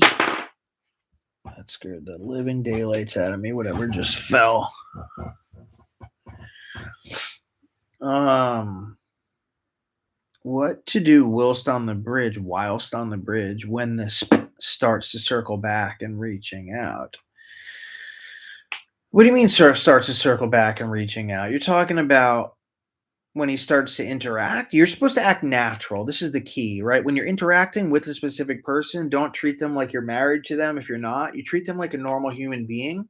And because really, when you're living in this world, you're supposed to be acting like you're living in this world, not acting as the creator. The creator is in the imagination. You do this on your own time, and then you enter into the world of reality. You enter into the world of death, the world of shadows, in which you are no longer the creator actively, right? That all goes, like, you have to step away from the world in order to create, so to speak. So when dealing with people, when interacting with people and so forth, you just do it as if you're everything is natural. That is the key. So don't try to manipulate things, don't try to micromanage, don't try to pretend. You just talk to them like normal and let it all come natural. That's the key, natural. Can assumption stacking be done? Daniel Dan says. Any time of the day, or must it be done in a drowsy state? It can be done at any time. I don't always do that in a drowsy state at all, to be honest with you. Sometimes before bed, just because that I tend to have more time to myself, I'll do it, but that's not for any particular reason. Obviously, drowsy helps things no matter what. Um, like every time I have a mystical experience, which I would call the pinnacle and height of sort of conscious ability, is always when I'm in a deep, deep, tired or deep, almost near unconscious state. So that should allude to the truth that for anyone that knows anything about that, is that sort of the height of everything. But I don't really do that with assumption stacking nor the list method, and yet they all still manifest. So yeah, you can do it anytime, anytime.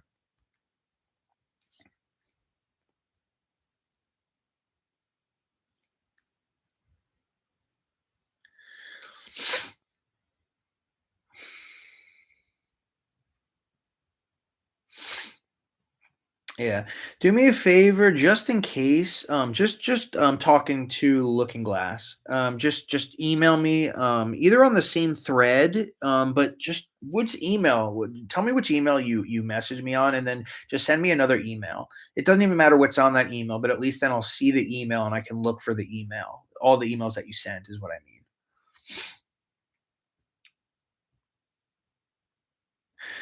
Knowing all of this, that we create our realities, how do we just drop the guilt for creating it? No one can explain that. Well, what's your definition of guilt, Amy? Why have guilt? That's the answer. Is why do you have guilt?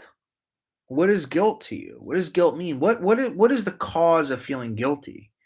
Now, if I'm a person who's living by some moral compass that is created by some people who have no idea about how reality works, and they're the ones who decide that how and why I should feel guilty, and I'm living by that, well, that's a completely different story altogether. There's no reason, like, why would I base my concept, my manifesting, I'm a manifester, right?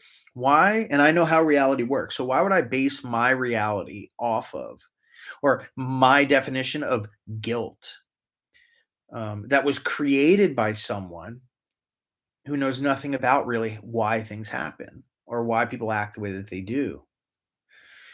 You see, people, and this is what it says in scripture: forgive them, Father, for they know not what they do. Why does he say that, do you think?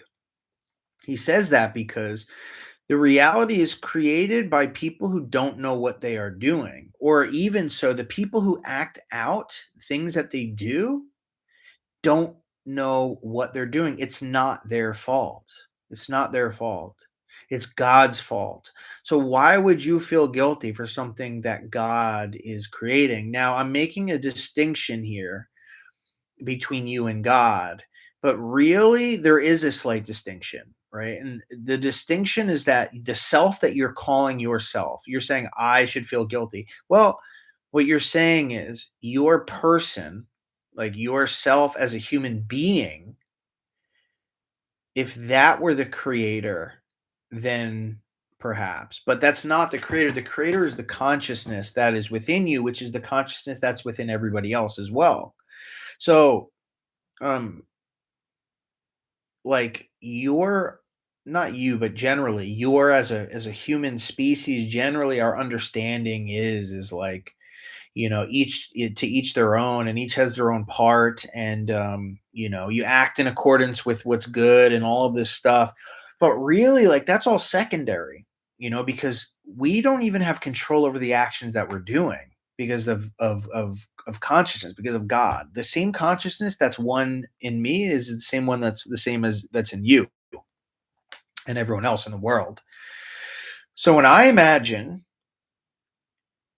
that a person will rob a bank, like, does that person need to feel bad for robbing a bank? I mean, no, because I'm the one that did it. But here's the thing, right? As human beings, we are fallible, and we are creating through fallibility, if that's a word. In other words, we don't have perfect control over our thoughts. We don't even have perfect control to understand and know everything. And so we cannot be therefore held responsible for the things that we create.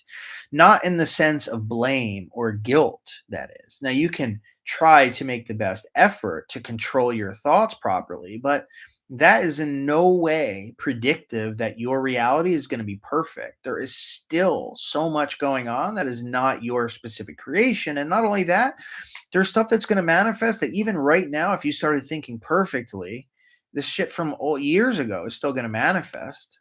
Stuff's still manifesting for me that's like 20, 30 years old.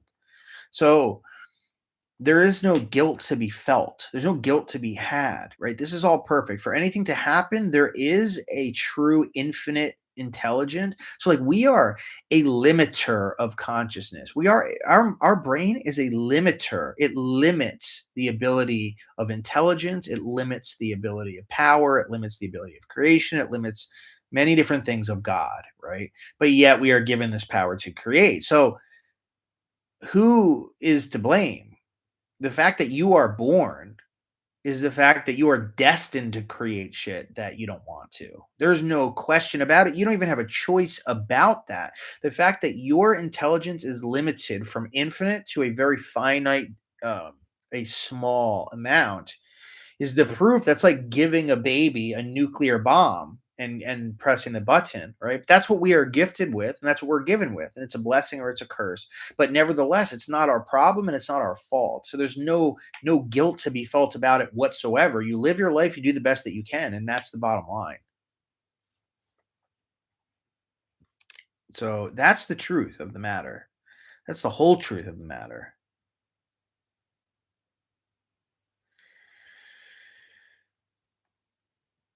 I like that, Rietta. Shelby, you should probably be watching like Joel Olstein. I love that.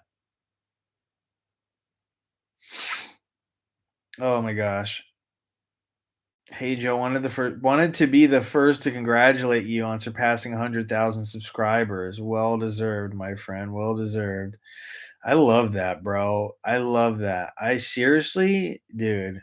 Yo, when the day occurs, by the way, you are the sole cause, Michael.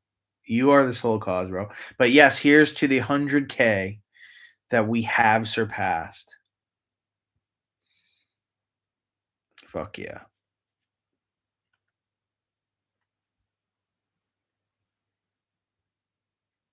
carry in. Thank you, dear. Come on. No need to be all donating. You put a lot already towards the community and all that stuff. But I really appreciate you and keep your chin up, dear.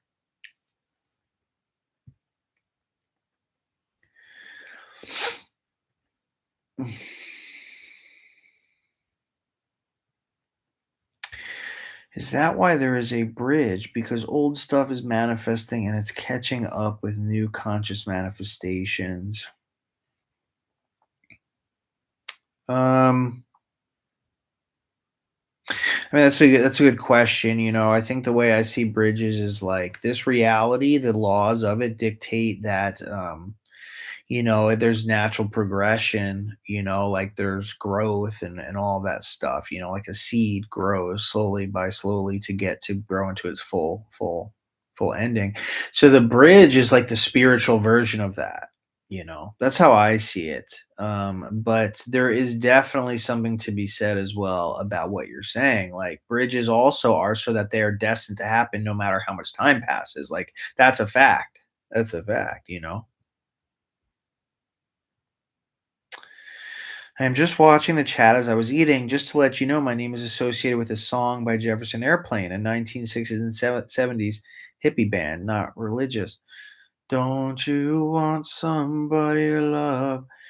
Do you have clients who have manifested height change and how much? I have one friend manifester, Justine, who has. I think she went from 5'4" to 5'6". That's feet and inches. My brother Brian had an awakening listening to Hemisync, a flying serpent graze at his skull, electrifying it. Holy shit. How long ago was that, Stefan? Wow. And this isn't the first I've heard of Hemisync. I mean, I've been doing a bit more on what's it called? Astral stuff. And I had this guy recently tell me that he can't get anywhere near the astral state, like that vibration state. By the way, if you don't know what I'm talking about, I'm not going to get into it now, but there's a part where you actually start vibrating literally like some of you may have felt it while imagining actually vibrating inside. But he couldn't do it without the hemisync stuff. So I mean that is amazing, kind of shocking. I mean, it's just what? I mean, I love stuff like that. Celeste Celestial. I manifested my current role becoming fully remote. I love that. My manager said there's a possibility we may go back to office in 2026. How do I make sure it stays remote permanently through manifesting? You would create an assumption that I always work 100% remotely.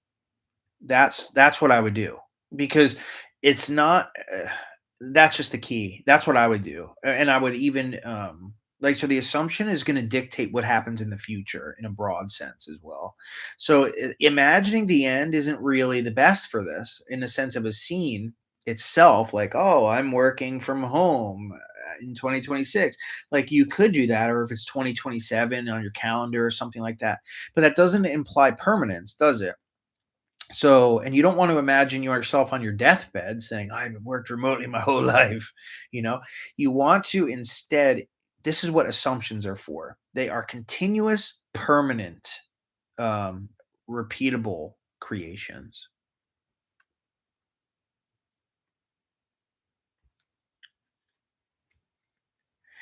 Joe, this Riley, I have two. Our other two one on one sessions. Riley. This is Riley. I have two, our other two one on one sessions to schedule. We'll schedule it, dude, please, because I'm here. People today had sessions today and they all rescheduled. I'm like, dude, I'm bored. Get it in there, man. You're welcome, Celeste.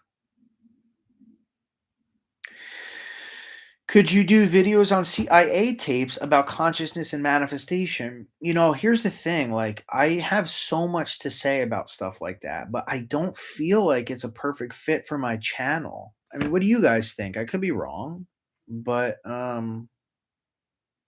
yeah, what do you think?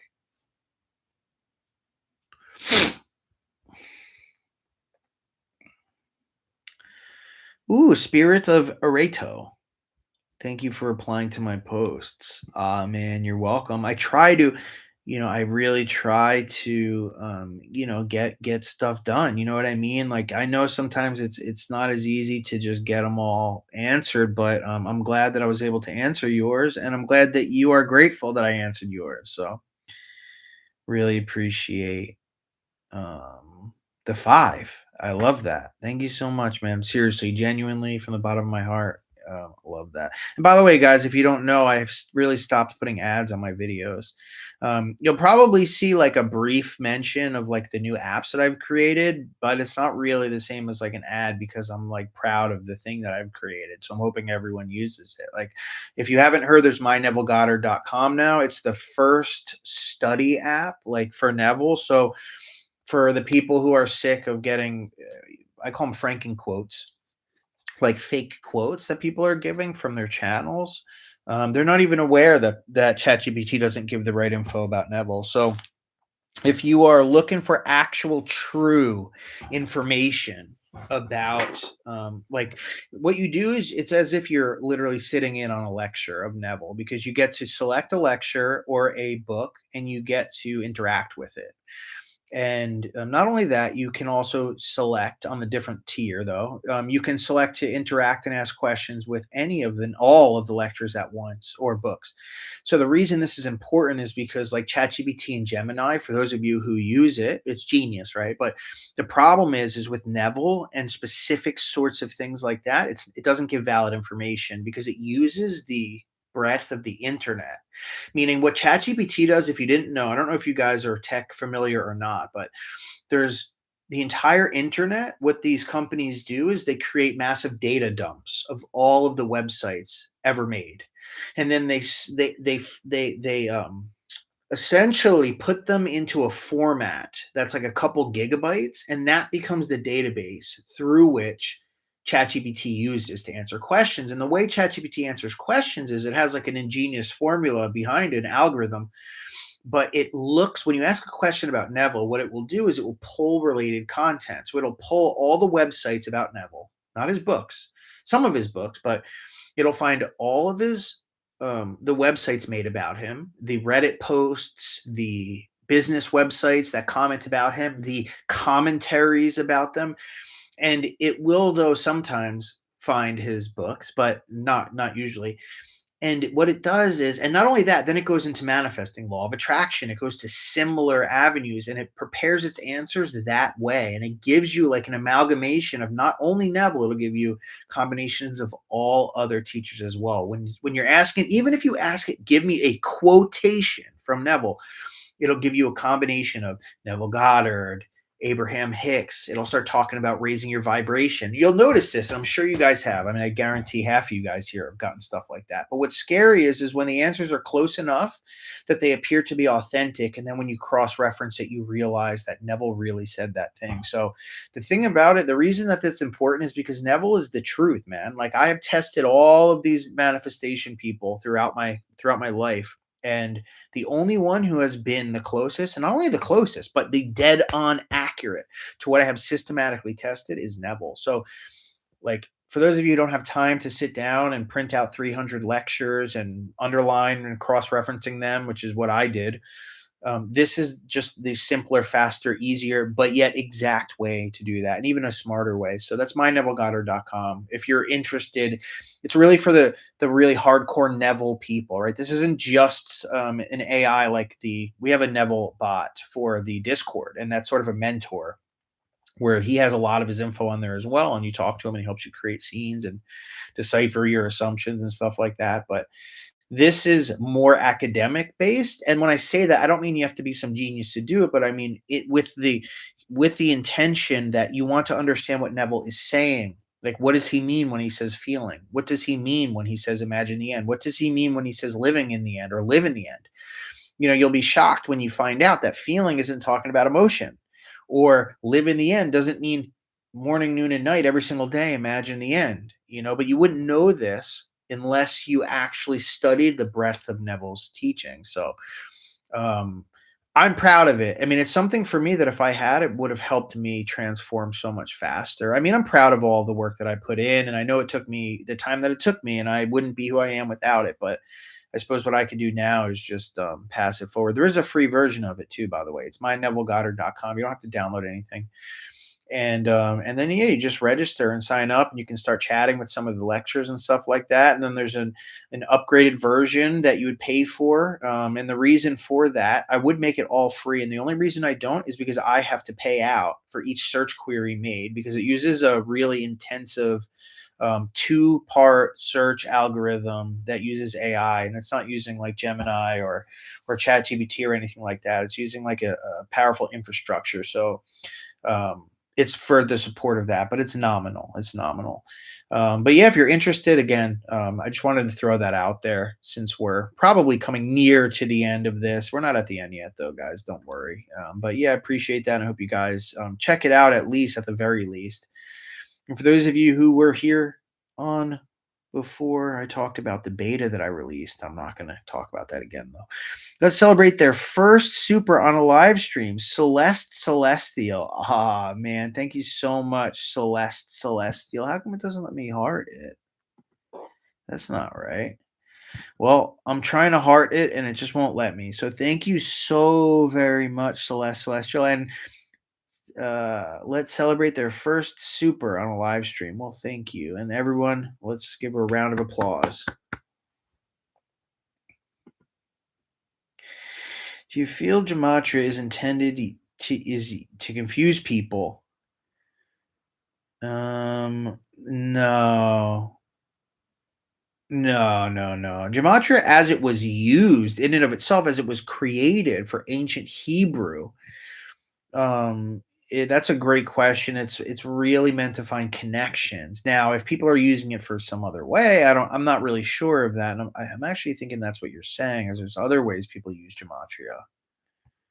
Maybe I'm misunderstanding your question.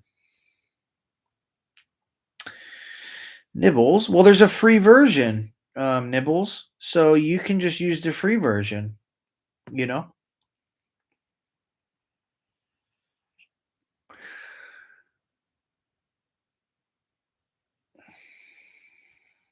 Can I use my manifestation to get my sister's cats to get along with my cat? Her three cats terrorize my cat. Yes, you can. I use manifestation on Coco Bean all the time. My dog, mine and Athena's dog. And it works perfectly the same way as it works on anyone else. So you would imagine them getting along properly, or you would imagine a conversation between you and your sister about how perfectly your cats get along together. And you can name them and whatever, and that will work. Sunday Blues, thank you so much. Nine gnome Joe. I'm kind of doubtful. I write, sorry, things I write might not manifest because of my focusing problem. I don't see many signs, but at the same time, I wrote a ton of things. So maybe my bridge is just really complex, or it's just like things take a while, man. Do the list method, right? I'm wondering if that's what you're saying, but do the list method because it will show you how minimal you have to focus and how writing things down will manifest. It might take a day, a week, a month, a year, but they will still manifest. So just give it time. Try not to stress out about it. And you could also try other methods and techniques that are going to help you to impress. Liz Stoner, $20, 19.99. Well, we have a winner chicken dinner for tonight because I'll tell you what, that's some money right there. Wow. Seriously, look at that. Let's look at that in all its glory. No question attached to it. I know you mentioned asked or commented something before, but wow. Thank you so much, Liz. Did anyone see? Is there a question I missed from Liz? Or if you ask one, go ahead. I really appreciate that. Wow, 1999. That is the most anyone's donated in a long time. Seriously. Thank you so much for doing that. I just want to take a minute to say, like, that really makes me happy. I wish I could like look at your icon right now. I really always like to see the I try to like to see the face, or I blow up the icon of the person who has their face visible, especially someone like that. So thank you so much, Liz. How cool is that? Thank you so much for that 1999. The winner of the night for the highest donation. And it's humbling. It's humbling, like no doubt you work hard for your money.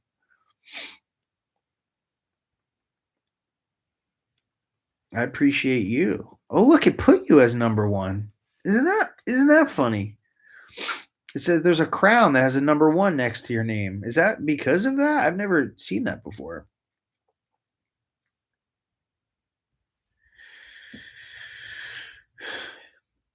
If it's been a few months and you still haven't received your manifestation after you imagined and let it go, should I go back and imagine again and again? I do imagine intermittently, but I don't imagine obsessively. You know, I want to make sure I've done a good job, so I might go back to it. And if I get doubtful, I might go back to it. There's no harm in it. The harm comes when you are obsessively doing it or trying to live always in this ending. But if you've done it properly, a few months is not that big of a deal. I mean, I know it might feel that way because you're waiting, but I've had manifestations that take a day. I've had manifestations that take a second. I've had manifestations that take a year. I've had manifestations that take longer than that. A lot of times it does depend upon the complexity of it, but don't get upset about it. If you trust what you've done, then you should be good. But one thing, instead of imagining, try doing assumptions as well, because they are the thing that might make a manifestation come faster and more easier, if that's the word. Mm. What if we have a really deep fear of infidelity? Like, I can imagine marriage with my SP, even a 10 or 20-year anniversary, but part of me thinks, but he could still cheat or betray me after that. You want to fix that fear. I mean, I think that goes without saying, right? I think anyone here, like, here's the thing. At first glance, that might not become apparent to you, right? But I think what you want to do is always look on the outside and think, if I'm an outsider, what do I see here? This has red flags of assumptions all over it, right? You have these assumptions of cheaters and stuff. No doubt these have affected you in the past, and no doubt these are a continuous pattern in one way or another. And this must be rectified. It doesn't need to be rectified before your manifestation fulfills, and you don't need to rectify it before you imagine. But you need to rectify this, and you need to do that by changing your assumptions. That fear will vanish when you change the assumption that is causing the fear. You see, if it's a deep, really serious fear, professionals, they helped me target where my problems were arising from, but then I went and manifested the solution by creating new assumptions based on what was revealed to me. But my suggestion to you is to work that out, because you're going to suffer consequences. That's what it happened to me, man. Until I changed my assumptions about life, I kept experiencing the same patterns over and over.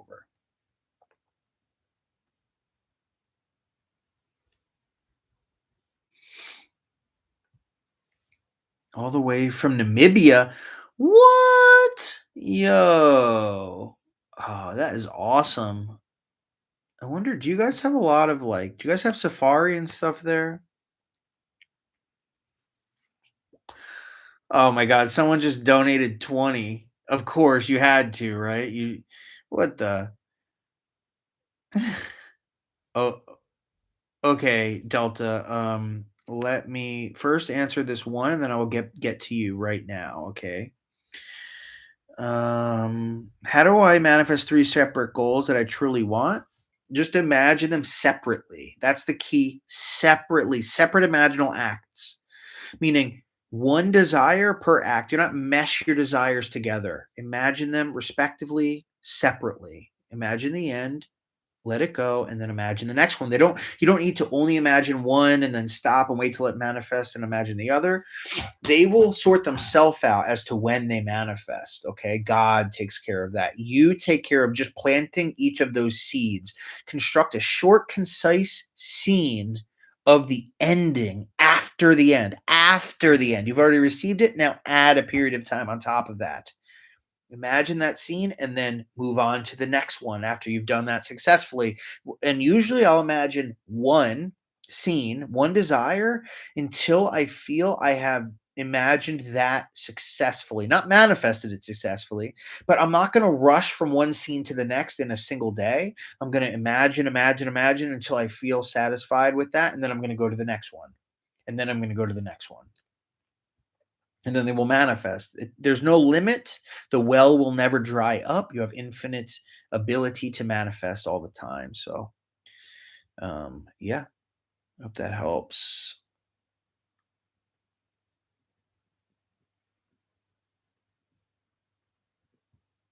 Oh, Joe, I now only follow you and Athena, but for others, who would you advise newbies to stay away from?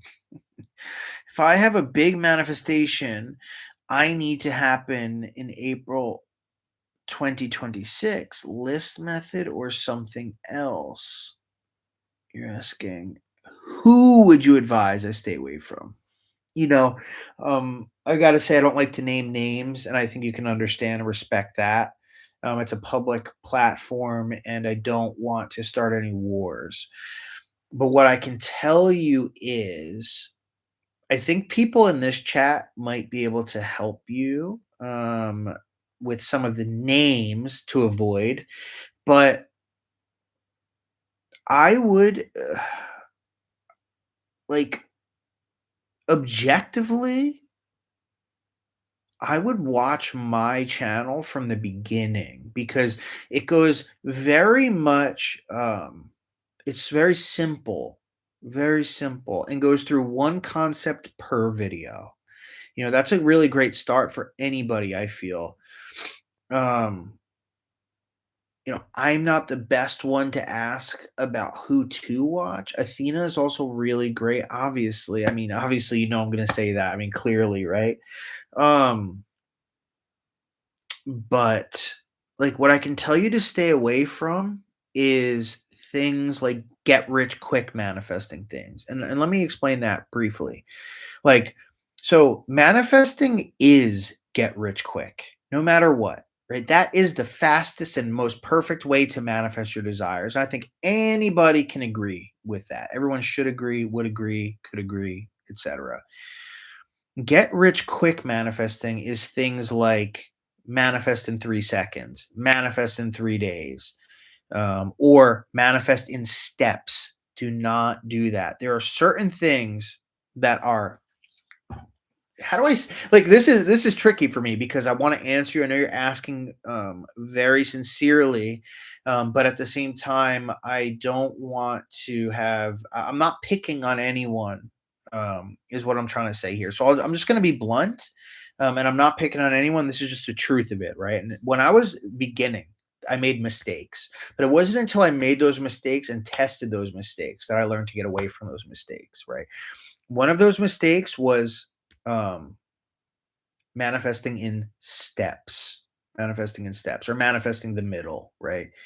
Do not manifest the middle. So people who teach manifesting in steps, stay away. Um, Another thing would be, let me think, like robotic affirmations, for example. These stem from again, these are more infantile. These are very beginner esque. So it's not to say that these don't have some effect, but it's to say that this is the simplest and one of the most least effective simple approaches. So you usually hear about robotic affirmations from people who are very hardcore into law of attraction, and law of attraction is very amateur. It's the untested, it's sort of the belief based, not belief as in like I'm going to change my beliefs and assumptions, but like the same way it's like dogmatic, right? Like believing in things that you can't see, like spirits outside of you, or like um you know raise your vibration and match your vibration and things like this. These things that can't be proven, that they use to try to tap into science to make it seem more relatable, so to speak, but that have no actual practical application. Like, you can't raise your vibration. That's not a real thing. That's a when I say that, is, again, let me be really clear here. I'm saying I delve in the testable, I delve in the practical, I delve in what you can prove and utilize and experience. And you cannot prove or experience raising your vibrations. So the human mind, because of religion, and it's just the way the human minds work, is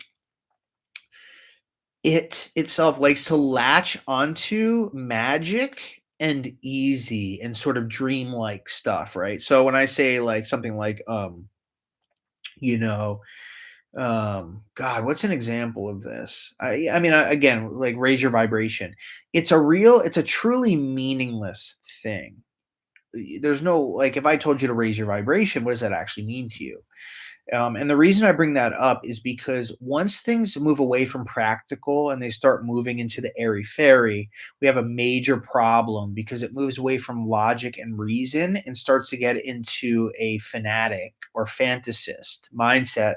And when you get there, there's no logic and reason. And that is when a group is easily swayed and led by a teacher, especially a teacher who doesn't know what they're talking about and who demands total obedience. And I do know some of these today who are on YouTube, and they have massive followers, and they beat down their subscribers, but they give them just enough.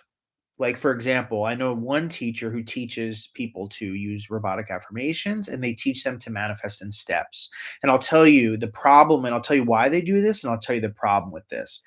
The reason they do this is because the results are super fast, but they're not permanent, but they're super fast. So when they tell these groups manifest in steps, the student has no idea that what they're getting into. They have no idea that what they're about to do is going to possibly ruin their manifestation. But what happens is, it works. They get the middle piece. They get their quick fix. It makes them super thrilled, and it makes them addicted to the teacher. The teacher is now right. The teacher is now God.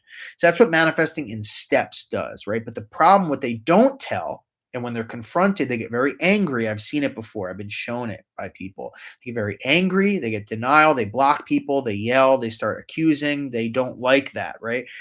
They just, they won't tell the truth, right? They won't tell the truth. And the same thing with robotic affirmations. It's a very simplistic thing, right? With manifest in the middle, they don't, like, what'll happen is these people will come back and say, I lost my manifestation, because that's what happens when you manifest the middle, right? You don't actually get your end. You get the middle indefinitely. Nothing ever leads to the end. Each bridge is individual and unique. These teachers teach without actually knowing this. They don't test this. This is just a run of the mill average person, right? Who's listened to someone else and then just made a channel because something worked, right? They don't actually test or understand.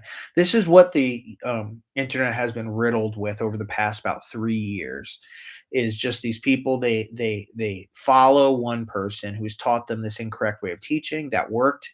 They thought it worked, and they teach everyone else, right? This is the fanaticism that happens with manifesting, right?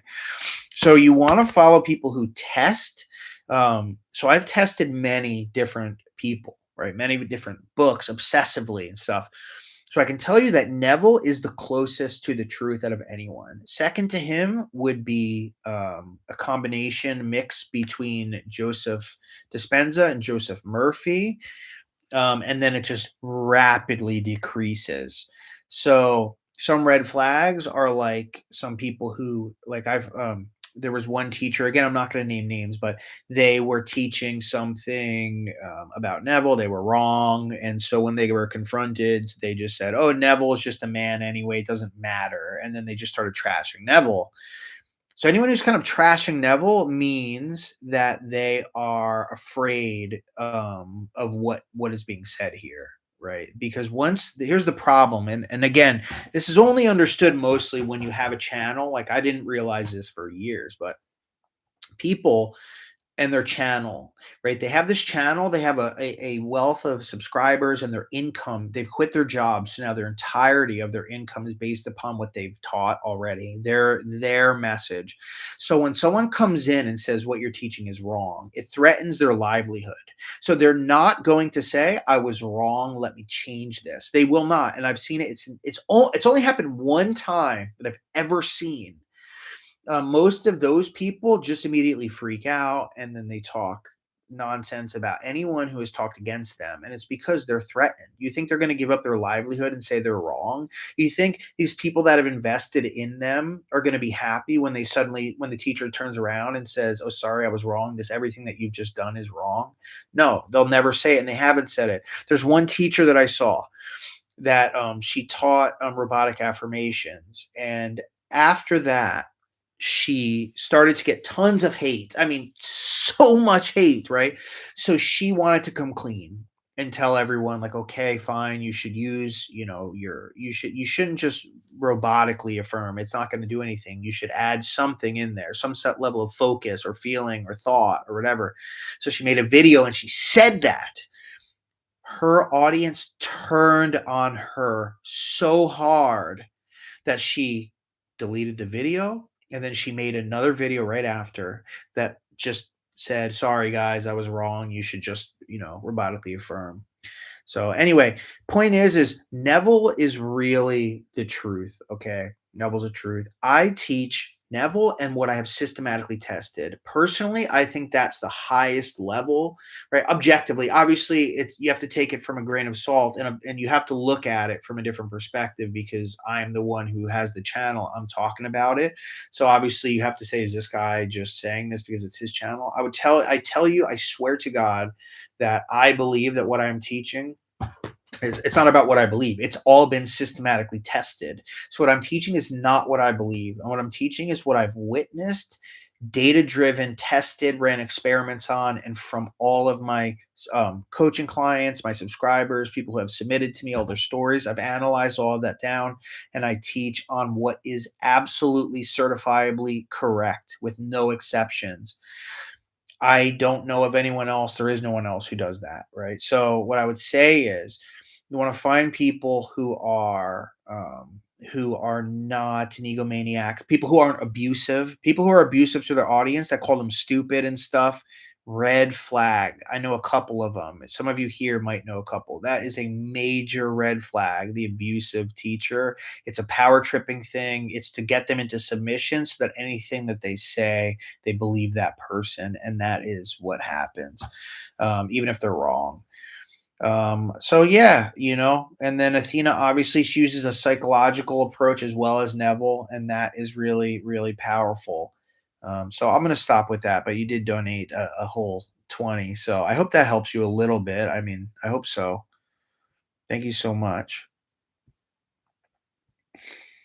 AMD says I see people use gematria to predict, make assumptions in politics or sports being rigged. I do tend to be skeptical of that as well, man. I really think I say man, you could be a woman. I don't know, but I think man. But yeah, I don't really like that because it does seem a little bit random, so to speak, like coincidental because some of the stuff that is determined is not fully. I mean, some of it seems to be a stretch, doesn't it? Like I've seen exactly what you're talking about. So, but it is interesting. I don't have too much to say on the matter, just because I mean I study gematria itself, like the Hebrew and biblical practice of it, but I don't really delve into this sort of looking at events and stuff like that. I never really have, so I can't really give too much input on it. But I do know everything. Obviously, everything is perfect, so I do believe there's some pattern to everything. I mean, that I believe is a fact just by looking at manifesting and bridges of incidents and how perfect everything is. Yeah.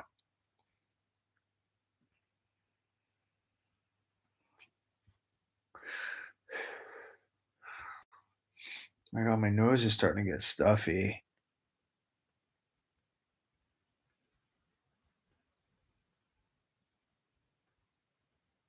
Okay. Can assumption stacking be used to manifest a skill that requires physical action, like learning, driving, or sport? So it would work, but I don't know what the bridge would entail. You have to realize that assumption stacking plants the seed. It doesn't just instantly add the belief to the mind. Nothing manifests in its fullness immediately. There's always a bridge leading to it, even if the bridge is infinitesimal. But like an assumption, when you assumption stack, what it does is it plants the assumption seed in the mind, and then the bridge has to unfold that will force you to have the assumption as a natural circumstance. So it could be that you're naturally inclined. It could be that you have a miraculous ability, or it's more likely that you will be given the perfect, immediate, easy path to get to your end. Like getting all the information you need from expert places, having the right thoughts perfectly, like stuff like that, taking the right actions, etc.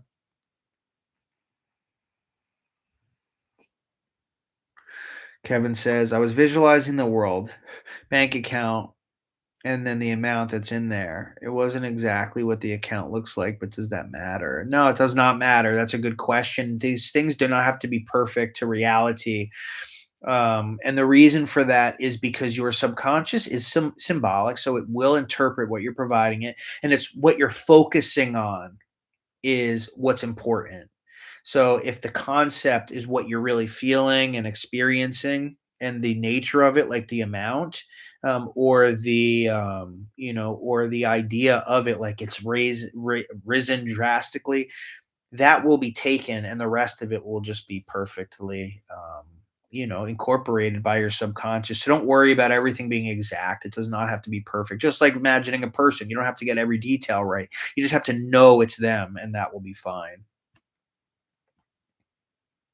Oh my God, Bonnie, thank you so much. Thank you, thank you, thank you.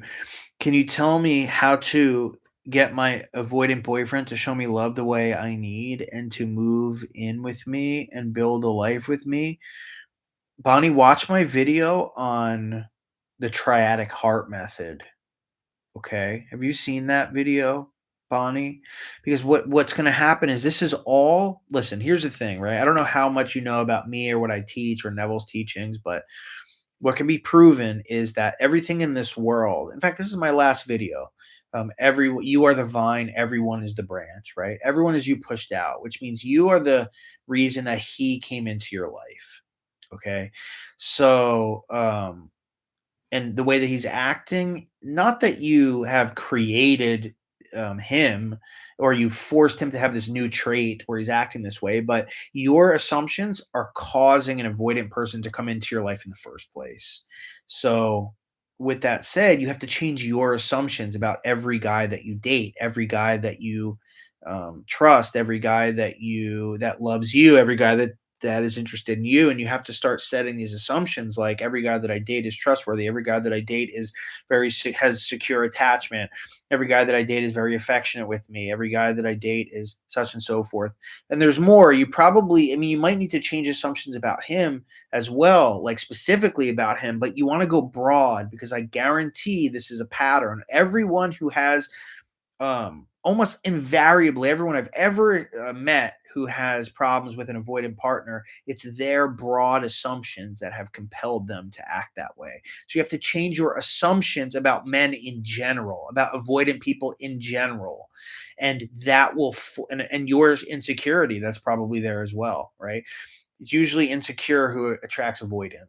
And it's perfect because then you get to be obsessive and anxious and they get to be avoidant. That's just what happens. So look at assumption stacking and look at the triadic heart method and look at the harmonic method video. These are three videos. If anyone wants to link this person, Bonnie, thank you so much for the 4.99. Seriously, thank you so much. It makes me so grateful, so happy. I'm really grateful that you put that 4.99 on there, man. That is just amazing. So I really appreciate it. Every single penny that is donated makes me so happy. So thank you so much, guys. Thank you so much.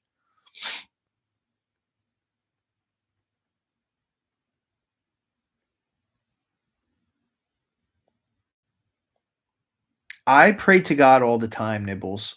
Can I still turn things over to God when I pray. You see, there's you and there's the think of your brain as like an antenna for God, right? So our the like it's the power source for our experience. In other words, it's the um it's the cable that shines into the cable box. God is the cable. God is the entire experience, and you are the satellite that is processing God through your body.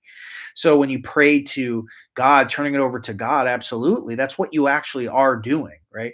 Our mind is not the same thing as our consciousness. Our mind is a limited activity, it's a small interface.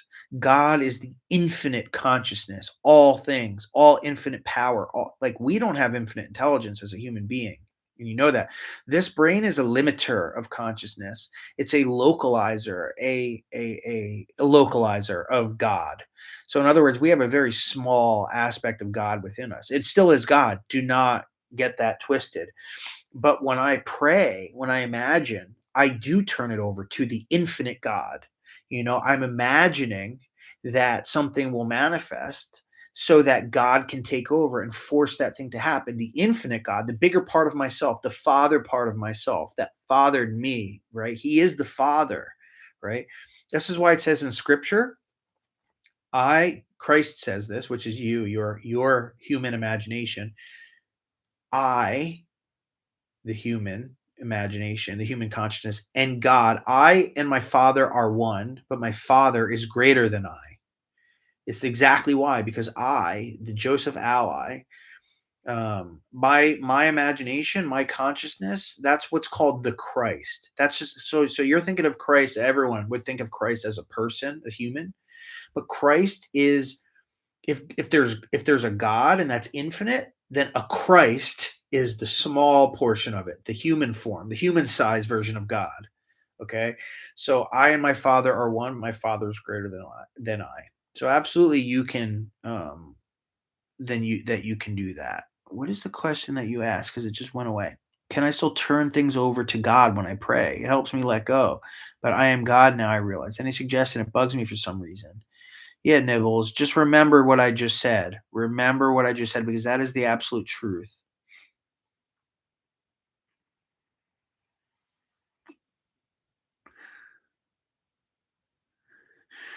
S Diva, if you're manifesting partial things, first of all, thanks for following since 2019. By the way, guys, I'm going to wrap this up. I'm starting to actually get a bit drowsy, and if you can tell, I'm getting a little bit stuffy. But partial manifestations can happen when we are not properly focusing, or we imagine a scene that's too long.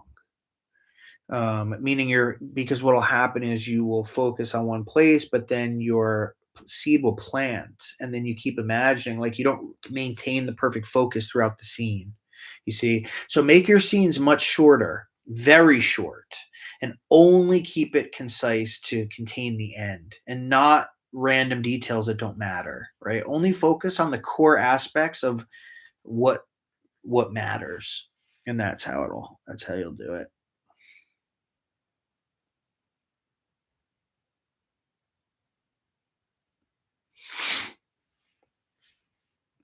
That's something that's not talked about much, how you can manifest really fast with robotic affirmations, but they're short-lived because you're doing it from the middle. Yeah, they never get you your end, ever. So, like, if I told you right now, if you want a text message, just imagine a text message, but the problem with that is it ruins manifestations.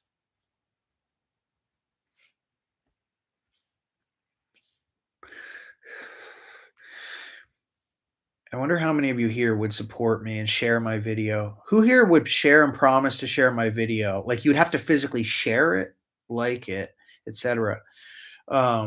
If I made a video about how robotic affirmations kill manifestations, right? I shudder to do that because I know they would get a lot of hate, but at the same time, it would save a lot of people.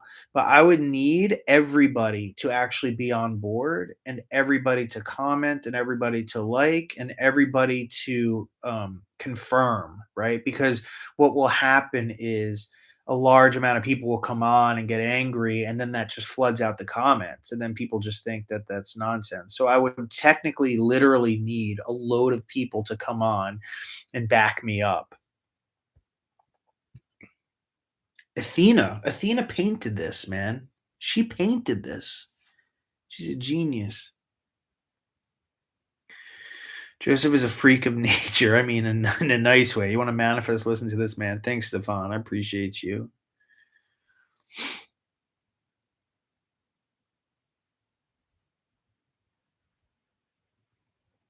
I want to understand if there is a power outside of us and within us, which is all the same. I am God. Still feels hard to relate to when you also pray to the God outside of you.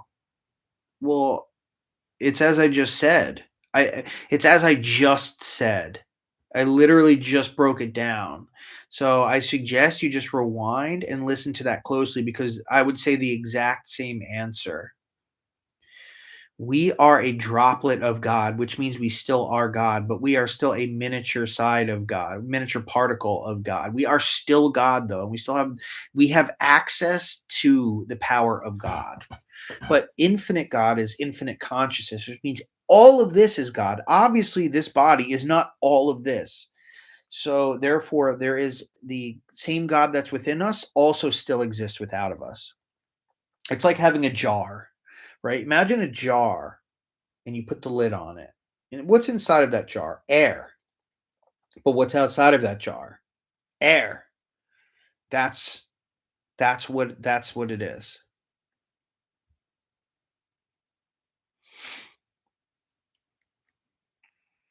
Yes, look at what Brown Wall Underground just wrote as well.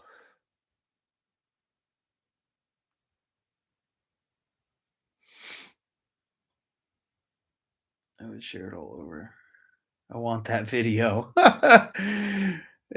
Comment then. Comment on this video to remind me because I'm fried out right now. I'm definitely not recording at this moment, but I will put together if you guys can persuade me to do it and you promise to gather people and to get into you yourself and then share it everywhere um, so that I don't feel like you guys have just abandoned me in my darkest hour. I will make a true tasteful video that really, steps on the jugular of robotic affirmations because I have a lot of evidence to suggest. I can break down any argument that's used with it. I can explain all the aspects of it, and I can make a full, thorough video about it. And then I could also provide alternatives if people like using affirmations, right? That's not to say you shouldn't affirm. It's just you want to do it in the proper way so that it actually works. But in the comments of this video, you can go ahead and you can write that. You can do it now if you want to as well. I don't know if you can access the comment section, but just to make that video, make that robotic affirmations video. Thank you, full minis recovery. Is that like rehab recovery? I want to also make a series on addiction recovery. I feel like I owe that to the world because there's so many people lost and the true way is manifesting and no one really knows that. Here's that video. It's so bad. Is it bad that I have been manifesting something for 3 years and nothing has happened? No. I mean, I'm sure there's stuff happened. You just haven't seen it. And that's happened to me before as well. And then eventually it just comes. Maybe I'll support you. I believe you. I really do actually. I would need to send an email. Are you guys on my email list? Are you guys on my email list? Because then I can publish the video. What I could do is I have to figure this out. What I would do is I would construct on one video first. I would create a worksheet, and that worksheet would be something to the effect of, you know, just a brief thing about robotic affirmations, meaning like the video wouldn't be on it, but it would say, if you're interested in understanding more about robotic affirmations and why they don't work, download this worksheet. And then what would happen, that would mean that I would get everyone on that segment of my email list. And so what I could do then is because once you download my worksheet, it puts you on my email list, right? So then I would say, hey guys, I'm going to release that video soon. Make sure you're there live and make sure you comment and share. And that way I can get everyone prepared, right? So we can have like a massive premiere to show up for it, right? Because the thing is the more people we get on it, the more validity it gains, you know. So yeah, Sunday Blues 5 of 5. I mean, you're right. You know, it's your channel, it's my channel, and if others don't like, and then they know just what to do, ain't that the truth? That is the truth. Are you still going? Are you still awake? What the heck is going on, crazy person? Love you. Yeah, I think I'm getting to that time. I think I'm gonna I really like hanging out with you guys. Seriously, I feel good. It's been dark here lately, guys, and it's been getting to me a little bit, it's been getting to me.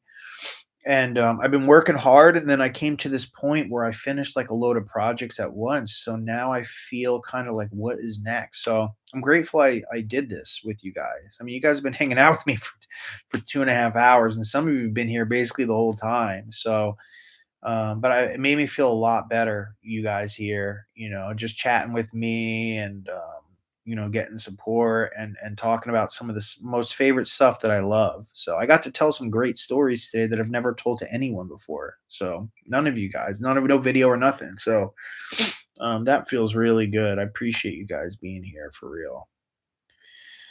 Don't worry if you don't have anyone to share it with. Um, I will tell you guys here now that are here at the moment. I did release the beta of my dating slash friendship manifesting site, sovereignmind.com, SOVRIN mind.com. Keep it to yourself for now, but if you want to register, upload a real photo though. It's important to build the audience for the future. This is going to be the future of trying to get manifesting to be truly mainstream, like real manifesting, not just like bogus law of attraction stuff. So if you want to support me by giving it a test, this is a beta version, so it's still in test mode. That means payments won't even work at the moment. So just sign up. It's free, and you can start using like the like feature to match with each other, and you can do add me as a friend and all that stuff.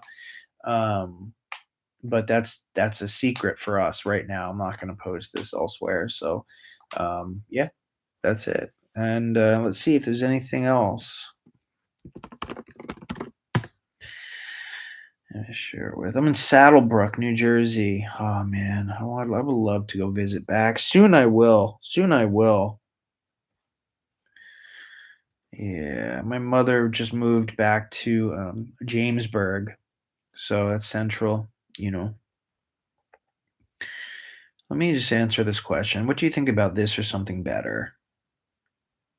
That mindset is a good mindset. I mean, like here's the thing, right? When it comes to something like a specific person, I mean, the truth of the matter is, I'll be completely dead honest with you. Like doing this for a long time, I've manifested specific people, general people, whatever.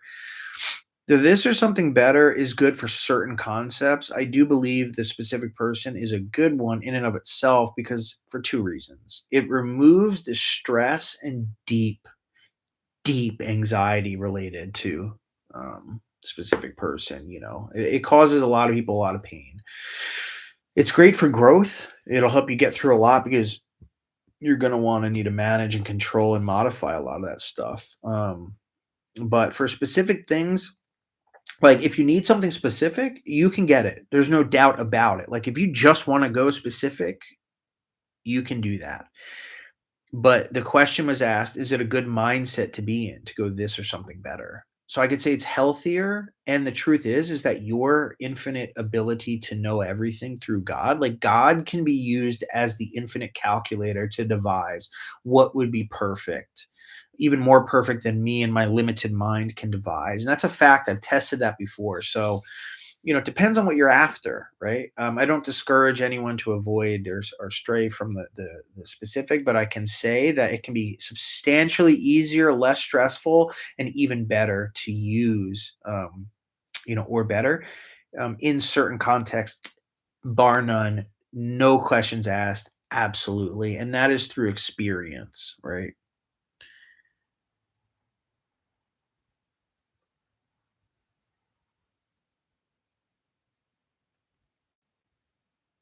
My eyes are starting to burn, so I am gonna go.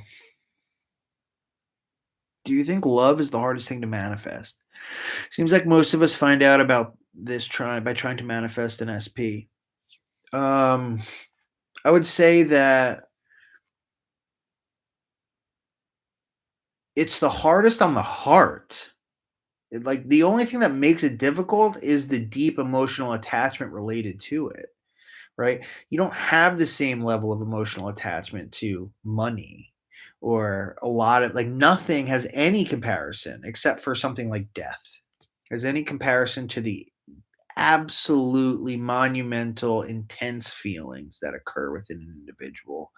So, for that alone, it can be a difficult thing, a difficult process for the individual.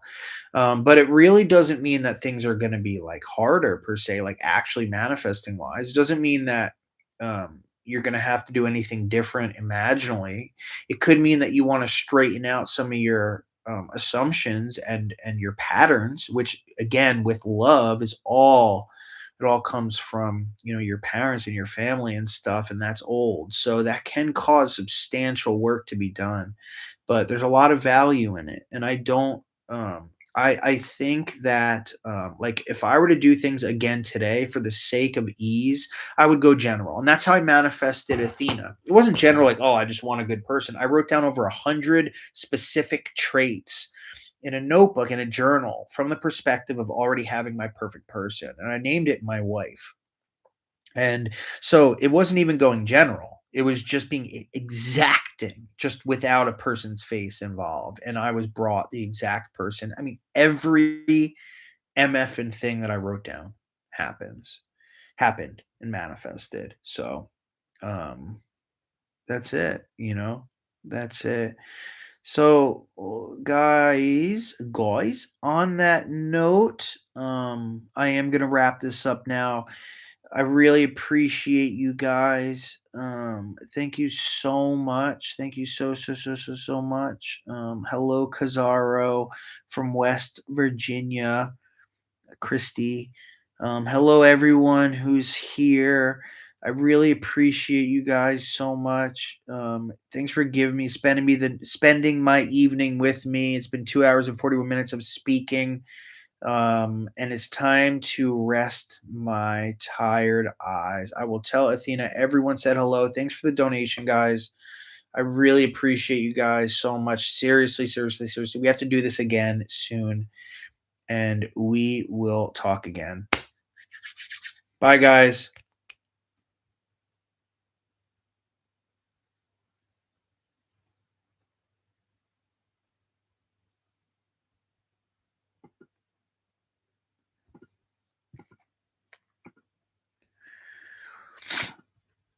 How do I end this thing? Here we go.